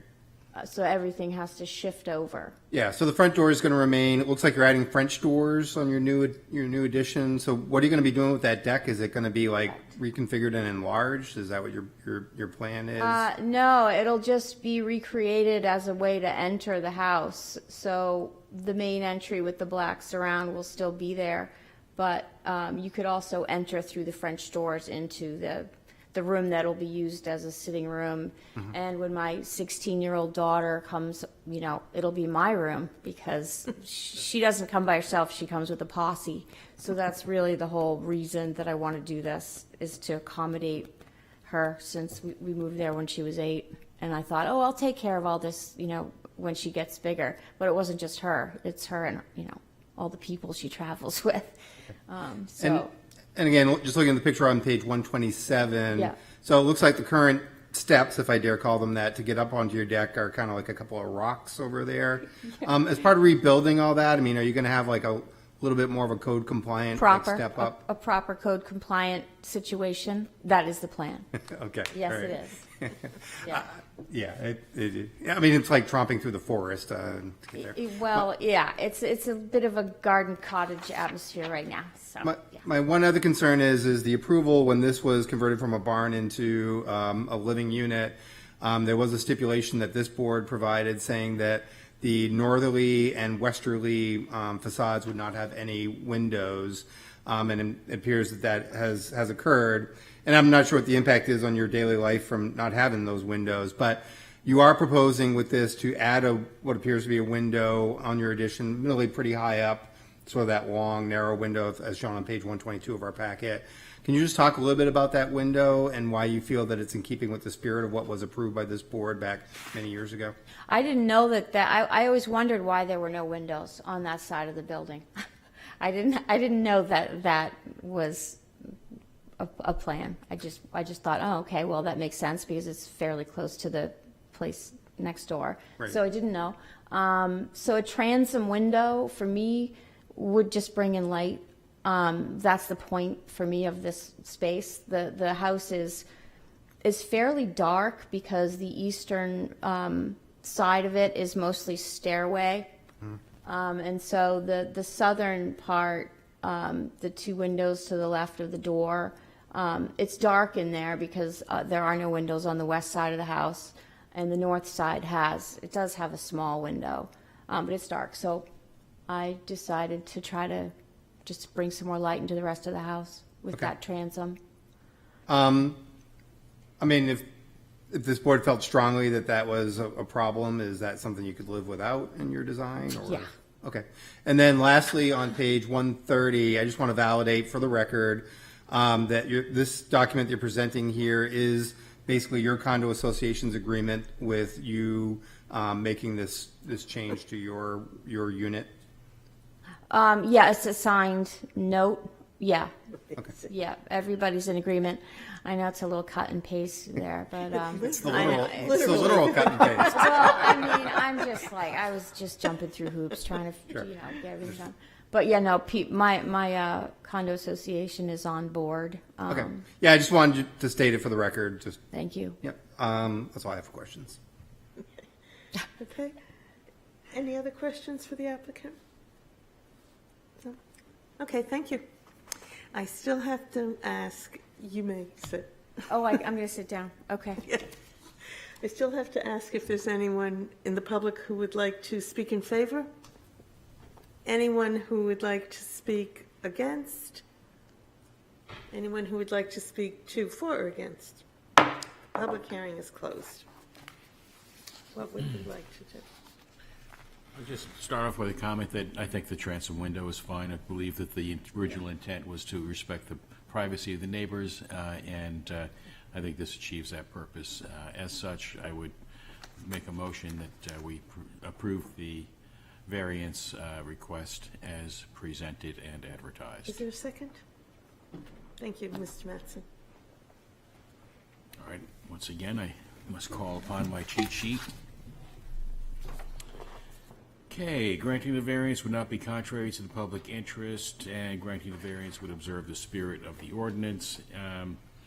There's no public interest in preventing this small addition from occurring, and therefore these criteria are satisfied. Granting the variance would do substantial justice. Similarly, there is no loss to the public conceivable by granting this variance, whereas there would be a loss to the property owner in terms of her ability to enjoy a little bit of extra space within her living unit.